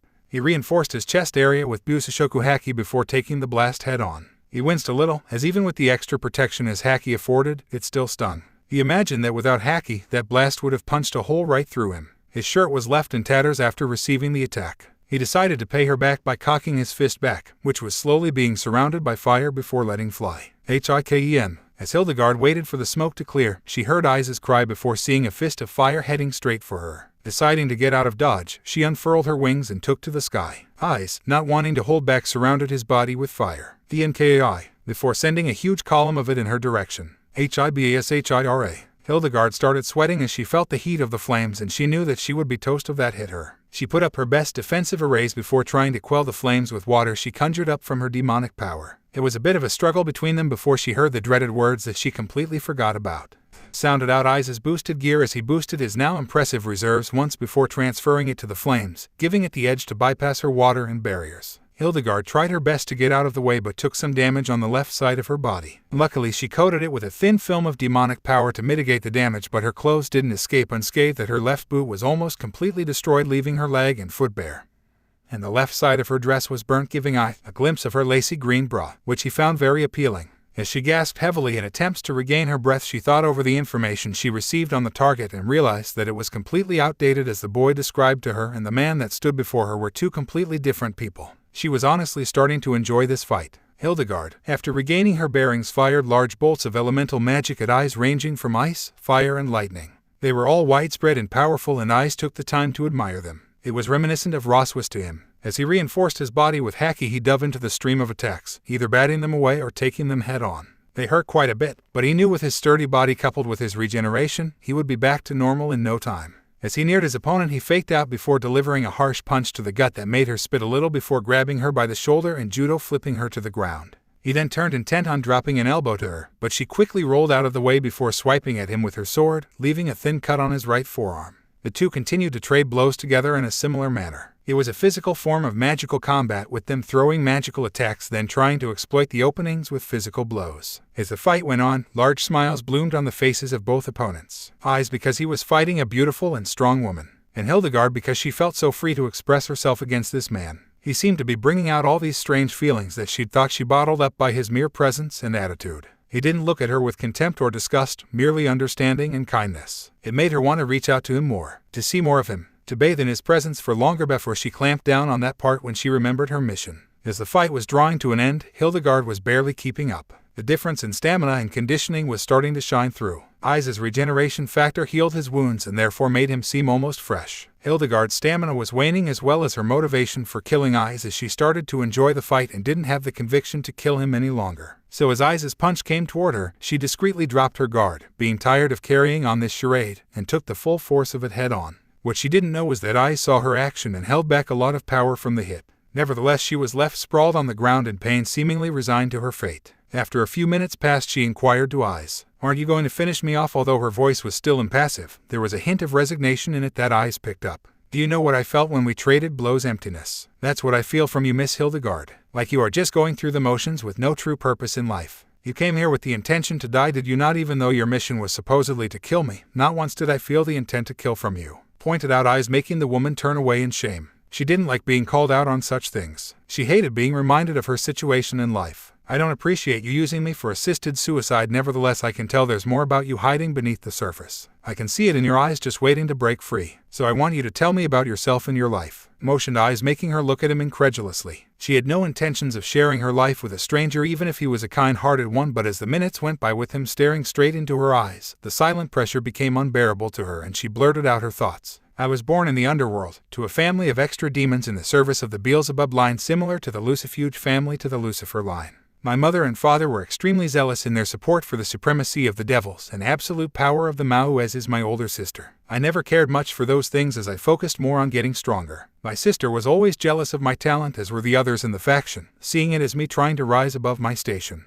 I was taught from a young age to obey my masters and carry out my duties with pride, but as the years went by it all seemed so hollow and meaningless. What was the point of serving these masters who sit in their homes all day and complain about their lives while living in luxury? Is this all my life was meant to be? These were the thoughts that made me an outcast in the faction and saw to me being sent on this suicide mission. They didn't expect me to kill you, but even if I did, I would be killed the moment I return. So as you can see, I have nothing left to live for, so please kill me," pleaded Hildegard with misty eyes, barely managing to hold back her tears at the thought of her hollow life. She wanted to at least die with dignity at the hands of this man. Issei's heart broke a little at seeing such a powerful and beautiful woman break down like this. He felt an odd stirring in his heart as he gazed at her. He wouldn't let those old Mao faction bastards snuff out such a dazzling light. "Is it? Are you going to resign yourself to death without accomplishing anything in life? I can see it in your eyes. The burning hunger to prove yourself, to make a mark on the world, the desire to be free. I know because I see the same things when I look in the mirror every morning," spoke Issei as he had a desperate need to save this woman from herself. She just looked at him in surprise before digesting his words carefully. "I know it's hard to break away, to make your own path. It's scary to go against what you've been doing your whole life. But you have to. I can see the potential you have for doing great things. Look at me. People called me the weakest Sairaorg in history. 6 months ago I was a weak human. Now I defeated a god. Don't ever let the circumstances of your birth dictate the kind of person you want to be. Have the strength to rise above it and carve out a destiny of your own choosing," spoke Issei, kindly with a smile on his face directed at Hildegard, who was enraptured as she listened to him. His words struck a deep chord within her, and she could tell they carried a similar weight with him. They were similar in that regard, trying to break free from their circumstances. "Don't be afraid. I can see that you're a woman filled with love. You need to find a person who is worthy of it, who is worthy of your loyalty and devotion, unlike the S you currently serve. I'm sure you can find a new master to serve who is deserving of that and will make you soar in the sky and shine brightly like I know you deserve to be. So don't cheaply throw your life away. Live your life on your own terms. Get out there and find the one you can dedicate yourself to wholeheartedly," finished Issei with a dazzling smile that took her breath away. She could feel a blush creep onto her cheeks and her heart rate elevate from his sweet and kind words. Everything he said resonated